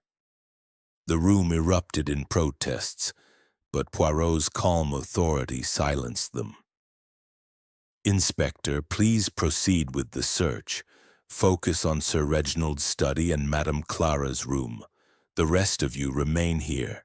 We shall reconvene when the results are known. Grayson, though skeptical, complied, taking 2 constables to begin the search. The household waited in tense silence, the air thick with suspicion. Hastings, watching closely, noted the subtle reactions. Beatrice's rigid posture, Philip's nervous fidgeting, Dr. Vance's clenched hands, and Edward's barely contained anger. An hour later, Grayson returned, holding a small, sealed envelope. Found this in Clara's jewelry box, he said, handing it to Poirot. It was hidden in a false bottom. Poirot opened it carefully, revealing a single sheet of paper. He read it silently, his expression unreadable, then folded it and tucked it into his pocket. Mesdames et messieurs, he said, this document changes much, but it is not yet time for its secrets to be revealed. The trap is set, and the murderer, they feel its pressure. Tomorrow we shall see who breaks. As the group dispersed, Hastings pulled Poirot aside. What was in the document, Poirot? You can't keep me in the dark. Poirot's smile was enigmatic. Patience, mon ami. It is a piece of the puzzle, but not the whole. The lavender, the spoon, the cyanide, they point to one person, but we must be certain. The trap, it is working. The guilty one, they will act tonight. As darkness fell, Wisteria Grange seemed to pulse with secrets, its halls echoing with the weight of Poirot's words. The net was tightening, and the truth was closer than ever. Chapter 10. The Reveal. The 7th day at Wisteria Grange broke with a stillness that belied the storm of revelation brewing within its walls. The household, worn thin by suspicion and Poirot's relentless probing, gathered in the drawing-room at his request, their faces etched with apprehension. Hercule Poirot stood at the center, his small, immaculate figure radiating an authority that commanded silence. The sealed envelope from Clara's jewelry box rested on the table beside him, alongside the silver spoon, the lavender liniment, and the cyanide receipt, a tableau of clues that had led to this moment. Captain Hastings, seated near the fireplace, felt his pulse quicken, sensing that Poirot's little gray cells had finally assembled the puzzle. Mesdames et messieurs, Poirot began, his voice clear and measured. We have reached the heart of this tragedy. 2 deaths, Sir Reginald Ashbourne and Madame Clara have cast a shadow over Wisteria Grange. At first they appeared separate, a heart failure and a suicide. But the mind of Hercule Poirot does not accept coincidence. These deaths are linked, and today I shall reveal the truth. The room was silent, every eye fixed on him. Lady Margaret clutched her handkerchief. Edward's jaw tightened. Beatrice's lips pursed. Philip's charm faltered. Dr. Vance's hands twitched. Mrs. Carver stood rigidly, and Mr. Trent gripped his folder. Inspector Grayson, standing by the door, watched with grudging respect. "Let us begin with Sir Reginald," Poirot said, pacing slowly. "His death was declared heart failure, yet a receipt for cyanide was found in his study. The little gray cells, they questioned this. Cyanide, it is not a common household item, yet it was here. And then Madame Clara, poisoned by cyanide in her tea, her body found in the conservatory. The tea was cold, though poured only moments before. A silver spoon, not part of the tea service, bore a scratch from a ring.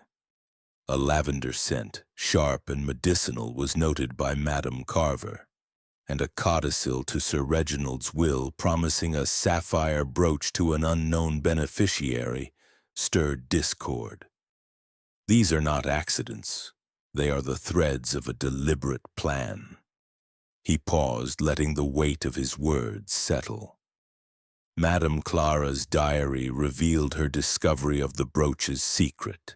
She argued with Sir Reginald, knew of a burned letter from a woman claiming a right to it. This knowledge made her a threat. The letter found in her jewelry box, hidden in a false bottom, confirms it.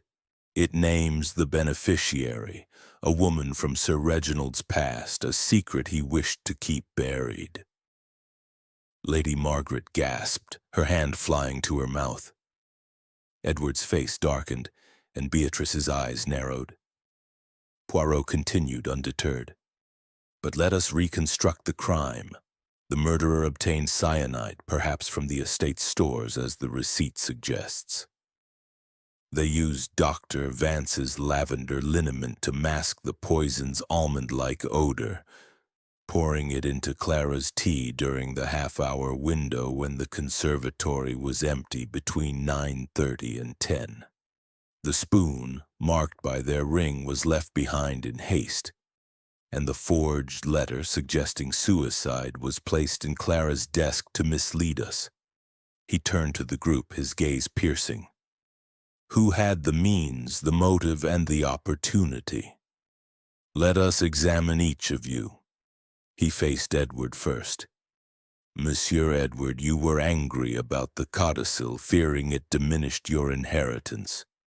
You were in your study, but you heard footsteps at 9:30. Did you see who passed?" Edward shook his head, his voice hoarse. "Number, I told you I didn't leave my study." Poirot nodded, then turned to Lady Margaret. "Madame, you knew of the burned letter and Clara's argument with your husband. Your grief is genuine, but did you act to protect the family's honor?" Her eyes widened. "No, Monsieur Poirot, I loved Clara. I would never harm her." Beatrice was next, her sharp tongue silent for once. "Mademoiselle Beatrice, your alibi for the garden is false.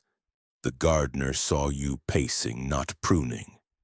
You resented Clara's extravagance and knew of her inquiries about the brooch.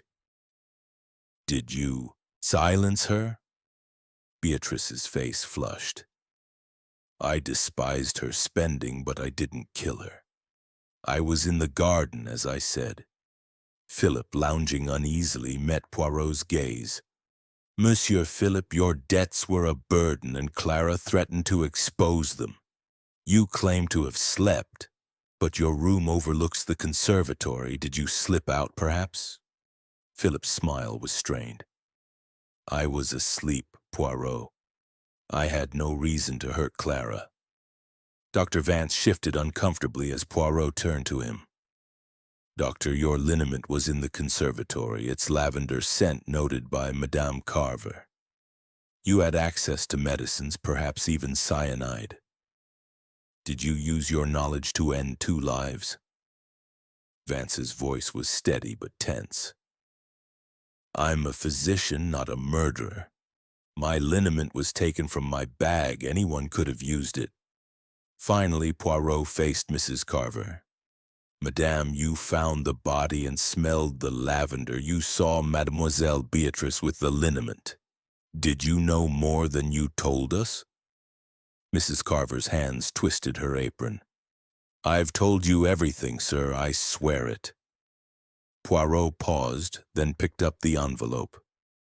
"This document names the beneficiary, a woman named Eliza Marwood, a former governess in this house, dismissed 20 years ago after a scandal with Sir Reginald. The brooch was her payment for silence. Clara discovered this, and it cost her life." He turned to Mr. Trent. "Monsieur Trent, you knew of Eliza Marwood, did you not? You drafted the codicil, aware of its implications."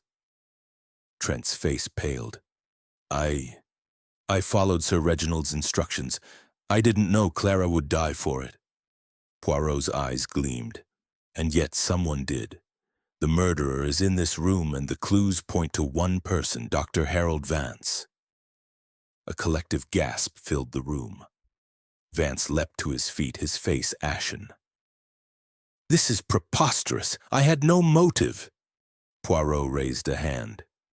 "Permit me to explain. You treated Sir Reginald for chest pain, administering digitalis, which in excess mimics heart failure. The cyanide receipt suggests you procured the poison, perhaps under the guise of estate maintenance. You used your lavender liniment to mask the cyanide in Clara's tea, knowing she was close to exposing Eliza Marwood's claim.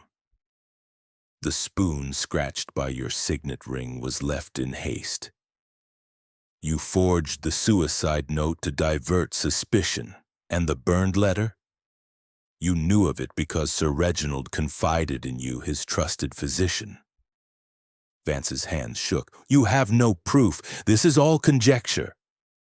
Poirot's smile was cold. "Non, doctor. The liniment bottle in your bag was half empty, though you claimed not to use it recently. The scratch on the spoon matches your ring's emblem. And the document in Clara's jewelry box, it was you who tried to retrieve it last night when you thought no one was watching. Inspector Grayson's men caught you in the act." Grayson nodded, stepping forward. "We found him in Clara's room at midnight, searching her jewelry box. He had the liniment with him." Vance's composure crumbled, his shoulders slumping. I didn't mean for it to go this far," he stammered. "Reginald was going to expose me, said he'd ruin me for a mistake years ago. Clara found out, started asking questions. I had to stop her." The room erupted in shock, but Poirot remained calm. "You killed to protect your secret, doctor, but the little gray cells, they do not forgive. Inspector, he is yours." As Grayson led Vance away, the household sat in stunned silence. Poirot turned to Hastings, his voice soft.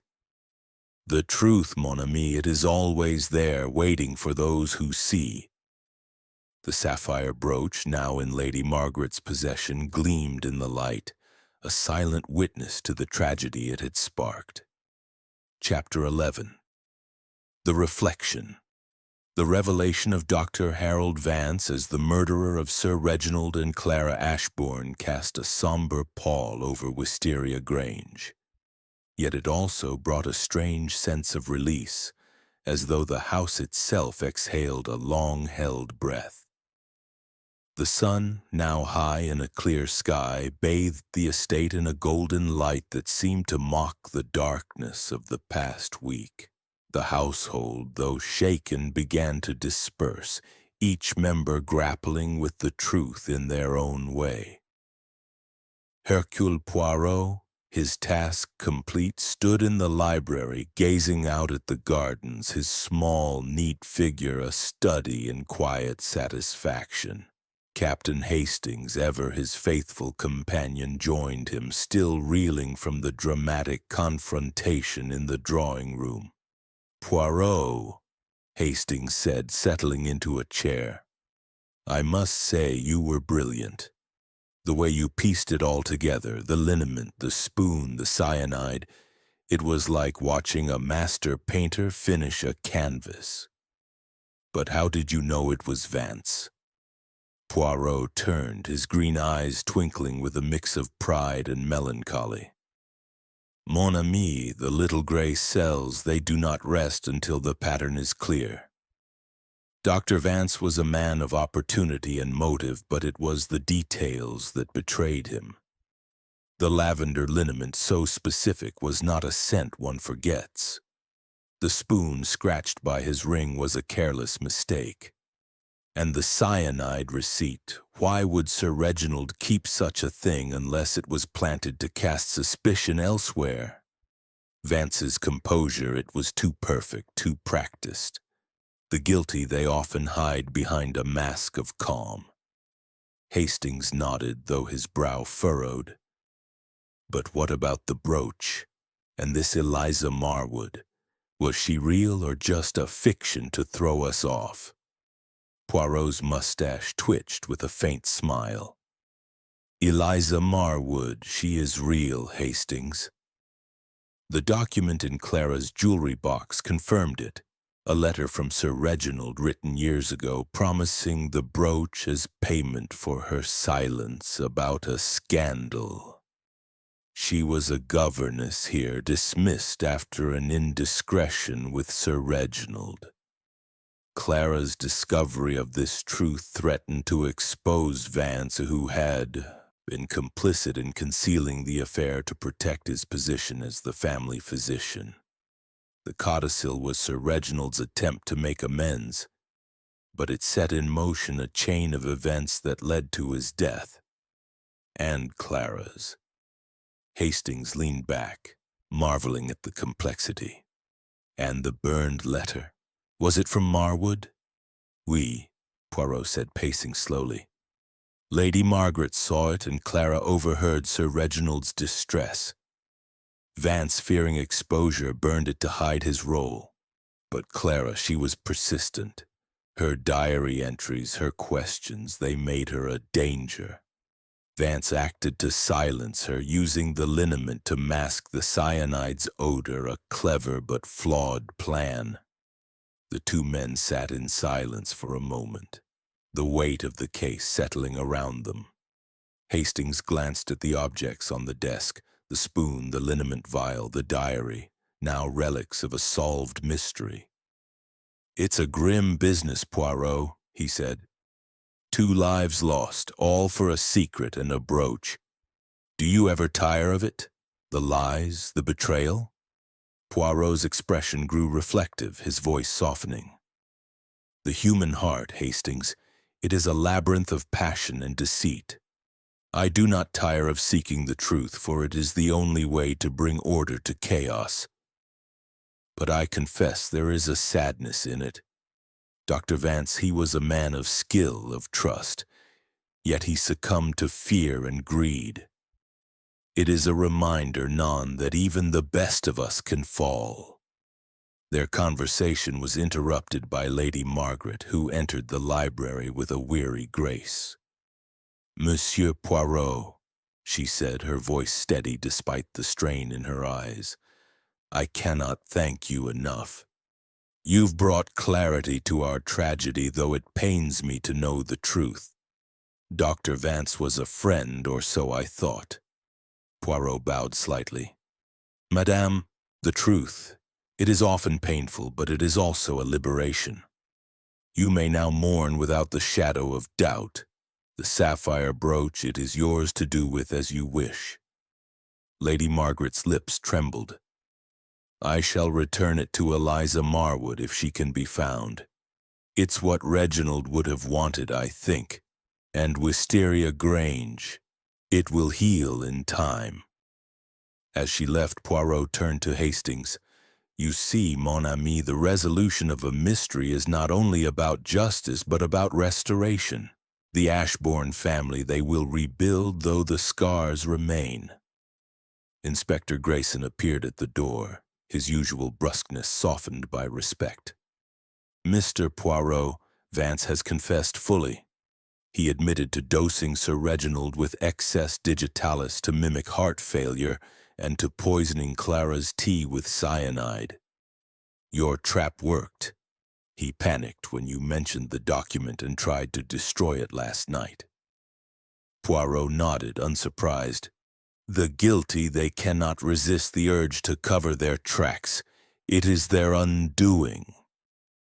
Grayson hesitated, then added, You've got a rare gift, sir.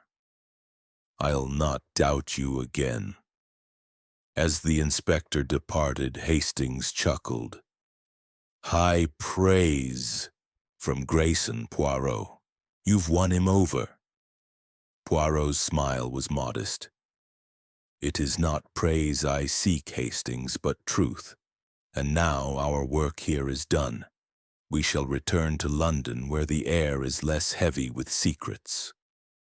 That afternoon, as they prepared to leave, Poirot took a final walk through the gardens, his hands clasped behind his back. Hastings followed, noting the detective's reflective mood. What are you thinking, Poirot? Another case already? Poirot paused by a rose bush, its petals still damp from the recent rain. I think, mon ami, of the fragility of human nature.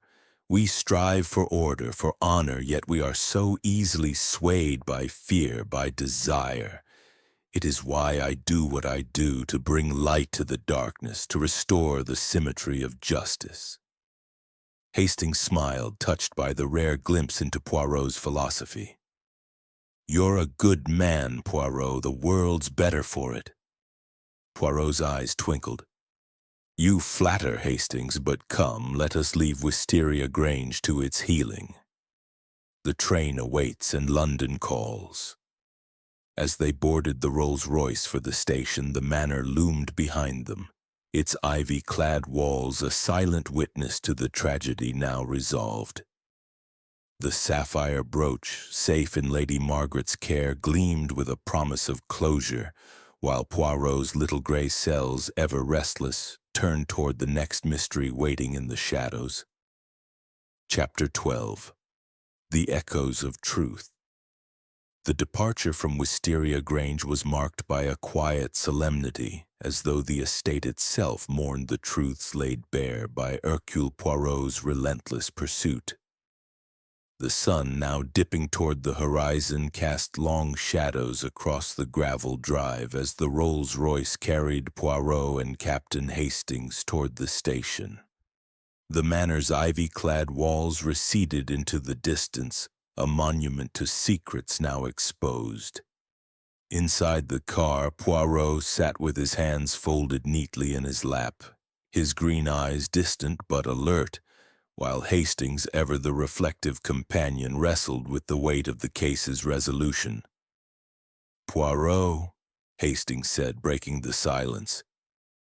It's over, but I can't help feeling there's more to this than we've uncovered. Dr. Vance's confession, it tied up the murders, but what about the brooch? And Eliza Marwood? Will she ever come forward? Poirot's mustache twitched, a sign of his mind still at work. Mon ami, the case is solved, but the echoes of truth, they linger. Eliza Marwood, she is a shadow from the past, and the brooch, it is her legacy. Lady Margaret will seek her out, and perhaps closure will be found. But for us the task is complete. The murderer is caught, the motive revealed. The rest it is for the Ashbournes to resolve. Hastings nodded, though his brow furrowed. It's just... Vance seemed so respectable, a doctor trusted by the family. How does a man like that turn to murder? Poirot's expression grew somber. The human heart, Hastings, it is a fragile thing. Dr. Vance was driven by fear. Fear of exposure, of losing his position, his reputation. The scandal with Eliza Marwood, it was a wound he thought healed, but Sir Reginald's codicil reopened it, and Clara, with her curiosity, she became a threat he could not ignore. It is not the man who is evil, but the choices he makes when cornered. Their conversation was interrupted by the chauffeur who announced their arrival at the small Dorset station. As they boarded the train to London, Poirot settled into his seat with a sigh of satisfaction, his small hands smoothing his coat. Hastings, glancing out at the passing countryside, felt a pang of relief at leaving Wisteria Grange behind. "I'll be glad to be back in London," he said. "This place, it's beautiful, but it's suffocating." Poirot smiled faintly. The English countryside, it has its charms, but it lacks the order of the city, non? In London, the streets are straight, the routines precise. It is there that the little gray cells find their harmony. The train rattled along, its rhythm a counterpoint to the tension of the past week. Hastings, unable to resist, pressed Poirot for more details. "How did you know it was the liniment that clinched it? And the spoon? How did you connect it to Vance's ring?" Poirot leaned back, his eyes half closed in recollection. "The liniment, Hastings, it was the key. Madame Carver's mention of the lavender scent, so distinct, pointed to something specific. When we found the vial in Vance's bag, half empty despite his claim of rare use, it suggested he had employed it recently, perhaps to mask the cyanide's odor. The spoon with its scratch was the confirmation. I observed Vance's signet ring with its raised emblem during our interviews. The scratch matched perfectly, a mark made in haste as he handled the poisoned tea. These details, they are the language of truth." Hastings shook his head in admiration. "You make it sound so simple, but it's anything but. I thought Beatrice might be involved with her false alibi and her bitterness." "Oui," Poirot said. "Mademoiselle Beatrice was a distraction. Her lies a shield for her own resentments. But her motive was weak. Anger at the family's spending, not a secret worth killing for. Philip, too, with his debts was a possibility, but his carelessness lacked the precision of this crime. No, it was Vance, with his access to medicines, his knowledge of Sir Reginald's past, and his fear of exposure, who wove this deadly web." As the train neared London, Poirot pulled out his notebook, flipping through pages filled with neat, precise handwriting. "The case, it is a reminder, Hastings, that no secret remains hidden forever. The little gray cells, they find the cracks, the inconsistencies, and the truth emerges like sunlight through a storm." Hastings smiled, touched by Poirot's philosophy. "You're a marvel, Poirot. The Ashbournes owe you more than they'll ever know." Poirot waved a hand dismissively. "It is not gratitude I seek, mon ami, but order. The world, it is full of chaos, but in solving a mystery we restore a piece of it to harmony." The train pulled into Paddington Station, and the two men stepped onto the platform, the bustle of London enveloping them. Poirot adjusted his hat, his eyes scanning the crowd with habitual alertness. "Come, Hastings," he said, "let us find a café. A tisane for me, a tea for you, and we shall reflect on the simplicity of life after the complexity of Wisteria Grange." As they walked through the station, Hastings glanced back at the train, half expecting the shadow of the manor to follow them. But it was gone, left behind in the Dorset countryside, its secrets laid bare by Poirot's brilliance. The sapphire brooch, the burned letter, the lavender liniment, all were now part of a story concluded, a tragedy resolved by the unyielding logic of the little gray cells. Yet as they stepped into the London dusk, Hastings couldn't shake a lingering question. "Poirot," he said, "do you think there are more secrets at Wisteria Grange? Things even you didn't uncover?" Poirot's smile was enigmatic. "Perhaps, mon ami. But for now the case is closed and the truth is enough. Let us leave the rest to time and fate." With that, they disappeared into the city, two figures bound by friendship and the pursuit of justice, ready for whatever mystery awaited them next. Chapter 13. The Lingering Shadows. The return to London brought a sense of relief to Captain Hastings, who found solace in the familiar bustle of the city after the oppressive atmosphere of Wisteria Grange. Yet as he and Hercule Poirot settled into their usual routine, the echoes of the case lingered, like the faint scent of lavender that seemed to cling to Poirot's memory. It was 2 days after their departure from Dorset, and they sat in Poirot's impeccably tidy flat at Whitehaven Mansions, the detective sipping a tisane while Hastings pored over a newspaper searching for any mention of the Ashbourne affair. "Poirot," Hastings said, folding the paper, "there's nothing in the press about Wisteria Grange. Not a word about Vance or the murders. Do you think Lady Margaret asked for discretion?" Poirot set down his cup, his green eyes thoughtful. "Oui, mon ami, it is likely. The Ashbourne family, they value their reputation, and such a scandal, 2 murders, a hidden affair, would tarnish it irreparably. Lady Margaret, she is wise to keep it quiet. But the truth, it does not need the newspapers to be true." Hastings leaned back, his mind still turning over the case. "I keep thinking about Eliza Marwood. What do you suppose will happen to her? Will Lady Margaret really track her down and give her the brooch?" Poirot's mustache twitched, a sign of his mind at work. "The brooch. It is a symbol of a debt repaid, a promise kept. Lady Margaret, she is a woman of honor despite her grief. She will seek Eliza Marwood, and if the woman still lives, the brooch will find her. But for us, Hastings, that chapter is closed. Our task was to find the murderer, and that we have done." Their conversation was interrupted by a knock at the door. Poirot's landlady, Mrs. Hudson, entered with a letter, its envelope bearing the crest of Wisteria Grange. "This arrived for you, Mr. Poirot," she said, handing it over before retreating.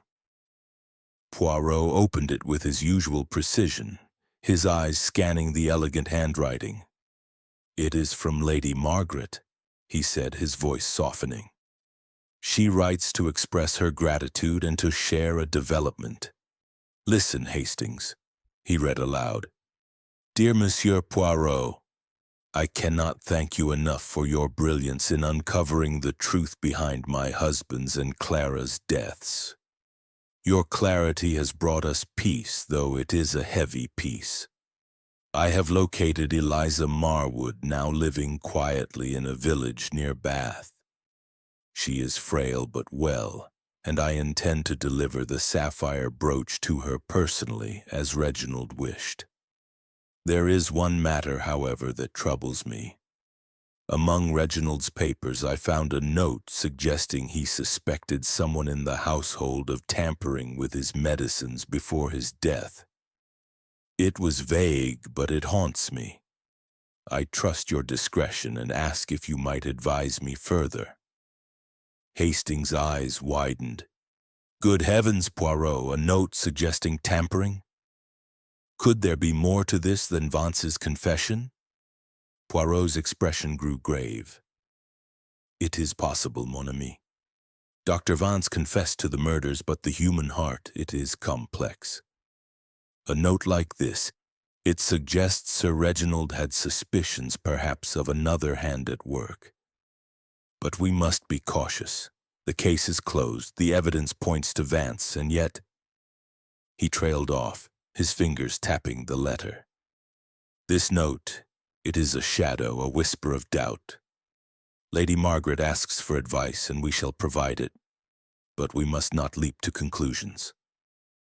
Hastings leaned forward, his curiosity piqued. "Do you think someone else was involved? An accomplice, perhaps?" Poirot shook his head.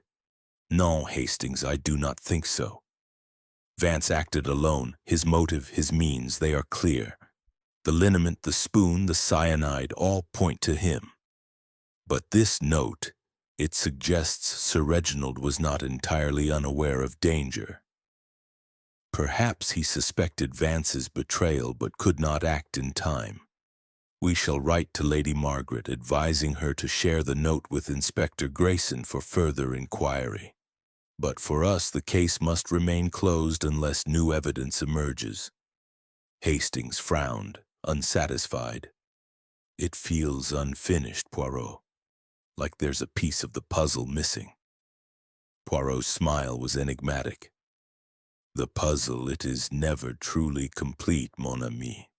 There are always shadows, always questions that linger.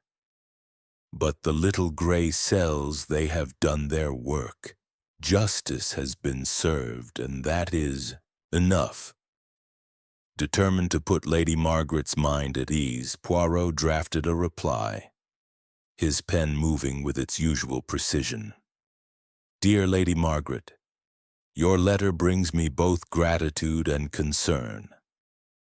The resolution of the case was my duty, and I am pleased to hear of your intention to honor Sir Reginald's wishes regarding Eliza Marwood.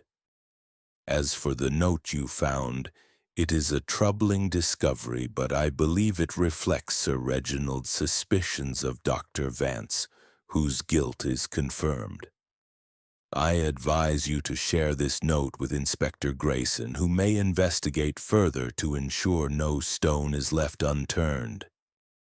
Should you require further assistance, I am at your service. Yours sincerely, Hercule Poirot." He sealed the letter and handed it to Hastings to post. "It is done, Hastings," he said, leaning back in his chair. "The shadows of Wisteria Grange, they will fade in time. For now, we return to our routine." Hastings, still troubled by the note, nodded reluctantly.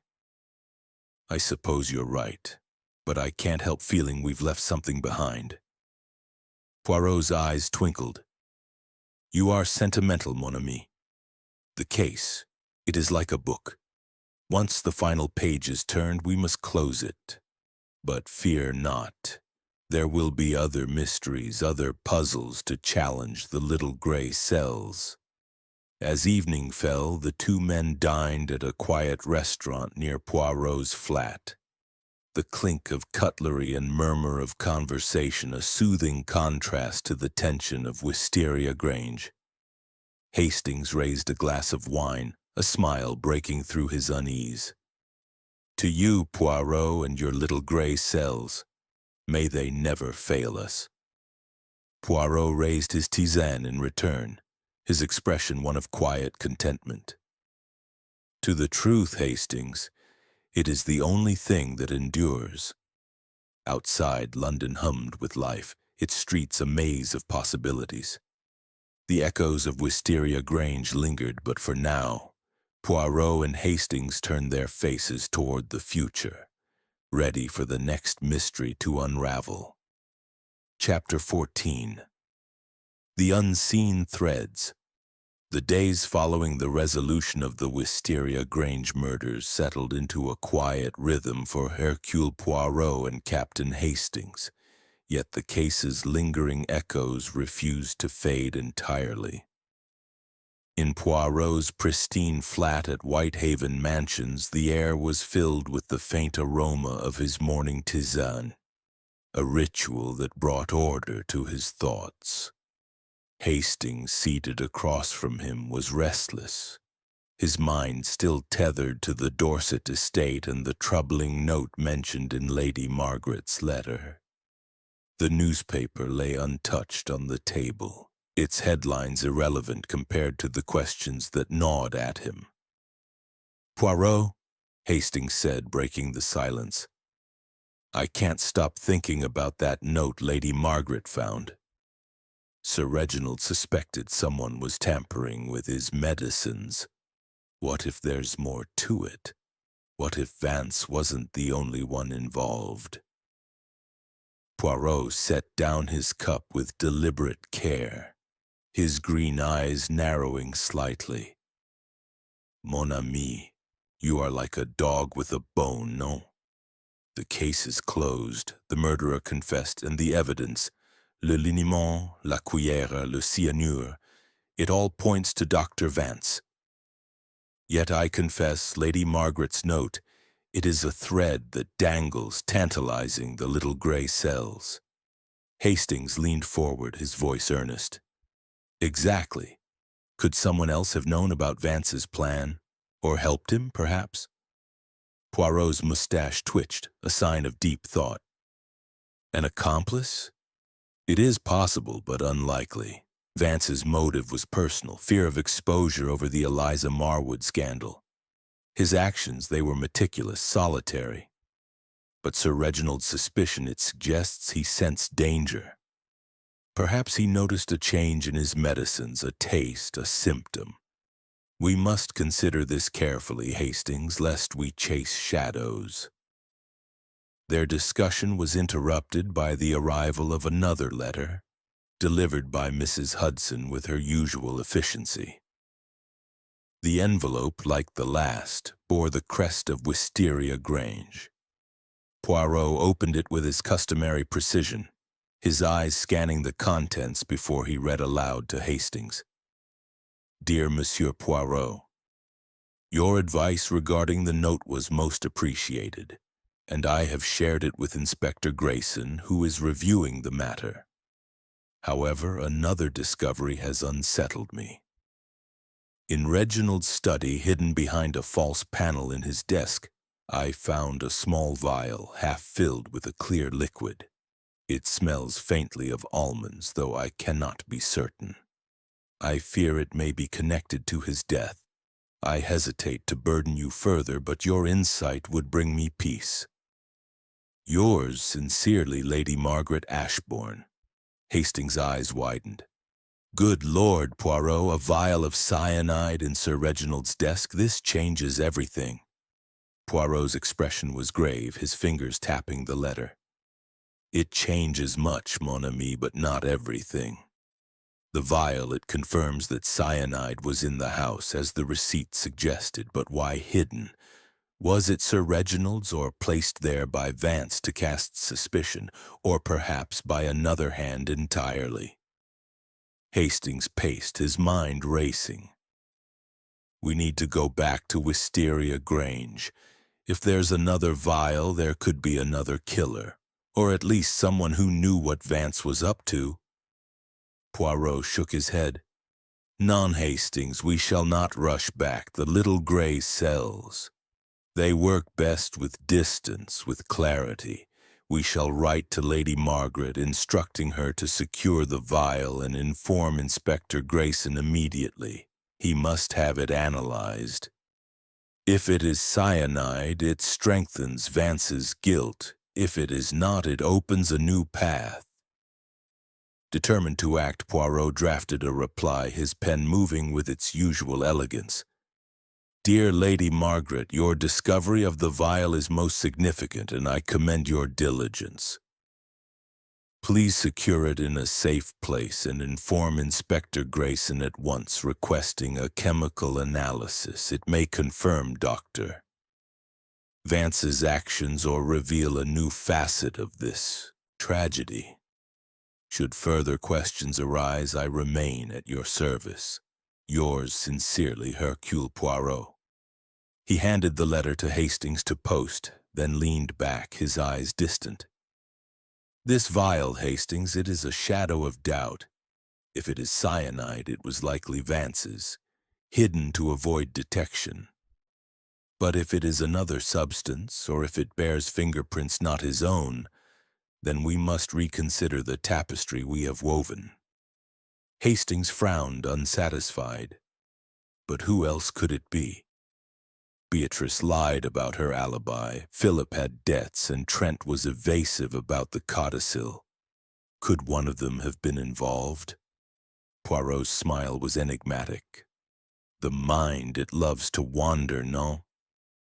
Beatrice's lies were born of pride, Philip's debts of weakness, and Trent's secrecy of duty.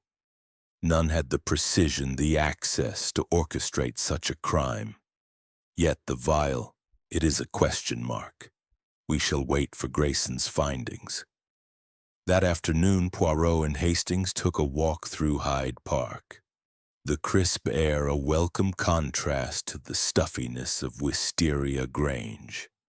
Poirot, bundled in his overcoat, moved with his usual brisk precision, his mind clearly elsewhere. "The case, Hastings," he said, pausing by a fountain. "It teaches us that truth is like water. It finds the cracks, no matter how small. Sir Reginald's note, the vial, they are cracks we did not see before." Hastings nodded, his thoughts drifting to the Ashbourne family. "Do you think they'll ever recover? Edward, Beatrice, Philip, they've lost so much." Poirot's expression softened. "Recovery, it is a slow process, mon ami. The Ashbournes, they will carry their scars, but with time, they will heal. Lady Margaret, she is strong. She will guide them. And the brooch, it will find its way to Eliza Marwood, closing a chapter of pain." As they returned to the flat, a telegram arrived from Inspector Grayson, its message brief but startling. "Vial contains cyanide. No fingerprints. Analysis confirms match with Clara's poison. Vance remains in custody. No new suspects." Poirot read it aloud, his brow furrowing.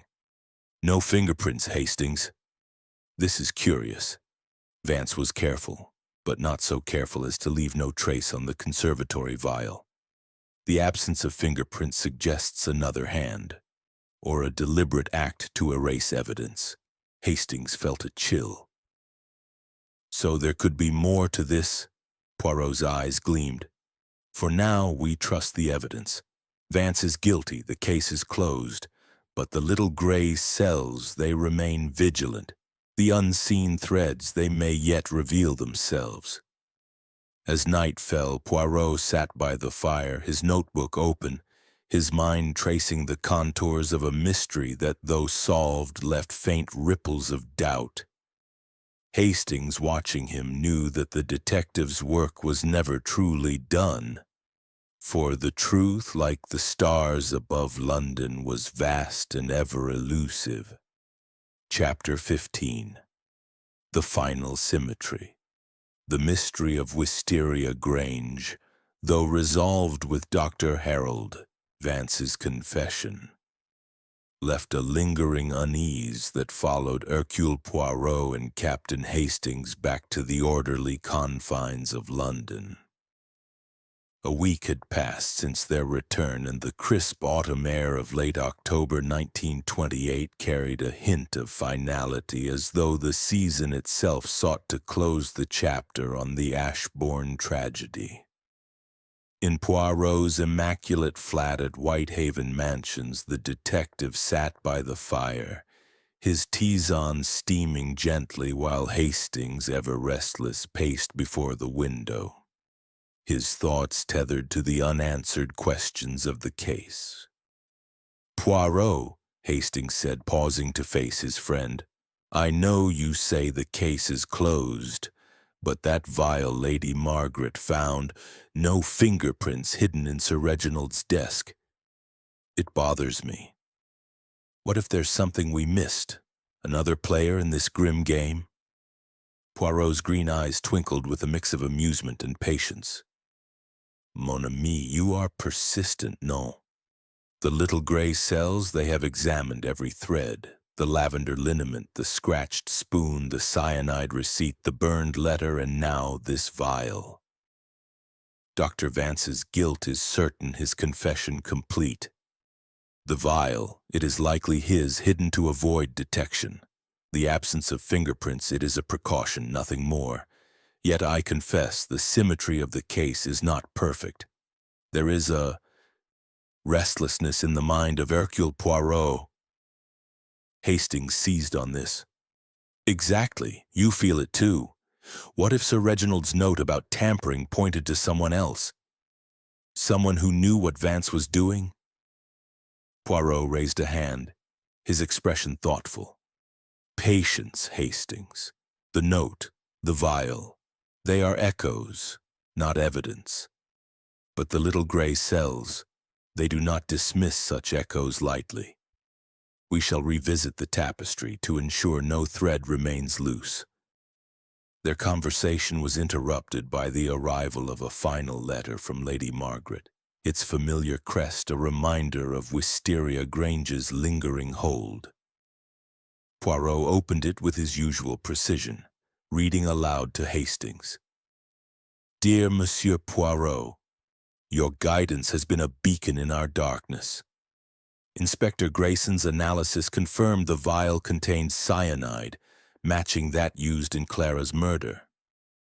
Dr. Vance, in custody, has admitted it was his, hidden in Reginald's desk to divert suspicion. I have met Eliza Marwood, a gentlewoman now elderly who accepted the sapphire brooch with gratitude and tears. She spoke of Reginald with forgiveness, closing a painful chapter.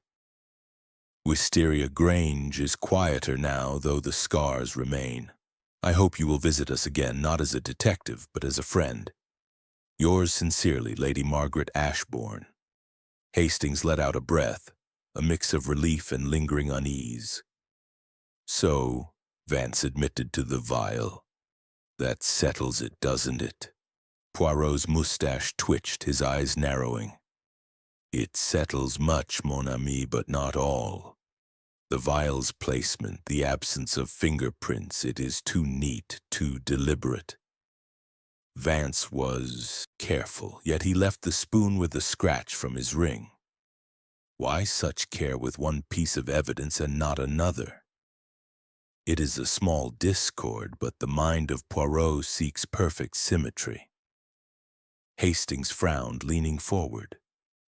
"You think he's protecting someone, or that someone else placed the vial?" Poirot shook his head. "No, I do not believe so. Vance acted alone. His motive, his means, they are clear. The liniment masked the cyanide, the spoon betrayed his ring, the receipt confirmed his access. The vial, it was his insurance, a way to cast doubt on others if caught. But the note from Sir Reginald, it suggests he sensed danger. Perhaps he tasted the digitalis, noticed its excess. It is a tragedy that he did not act in time." Determined to lay the case to rest, Poirot rose and retrieved his notebook, its pages filled with meticulous notes. "Let us review, Hastings, one final time. The codicil named Eliza Marwood, a secret Sir Reginald wished to atone for. Clara's discovery of this truth threatened Vance, who had buried the scandal to protect his career. He poisoned Sir Reginald with digitalis, mimicking heart failure, and Clara with cyanide, using his liniment to mask the odor. The forged letter, the hidden vial, these were his attempts to mislead. The little gray cells, they see no other hand at work." Hastings nodded, though his expression remained troubled. It's airtight, Poirot, but I can't shake the feeling that Wisteria Grange holds more secrets. Beatrice's lies, Philip's debts, Trent's evasiveness, they all felt incomplete. Poirot's smile was gentle. You see shadows, mon ami, where there are only echoes. Beatrice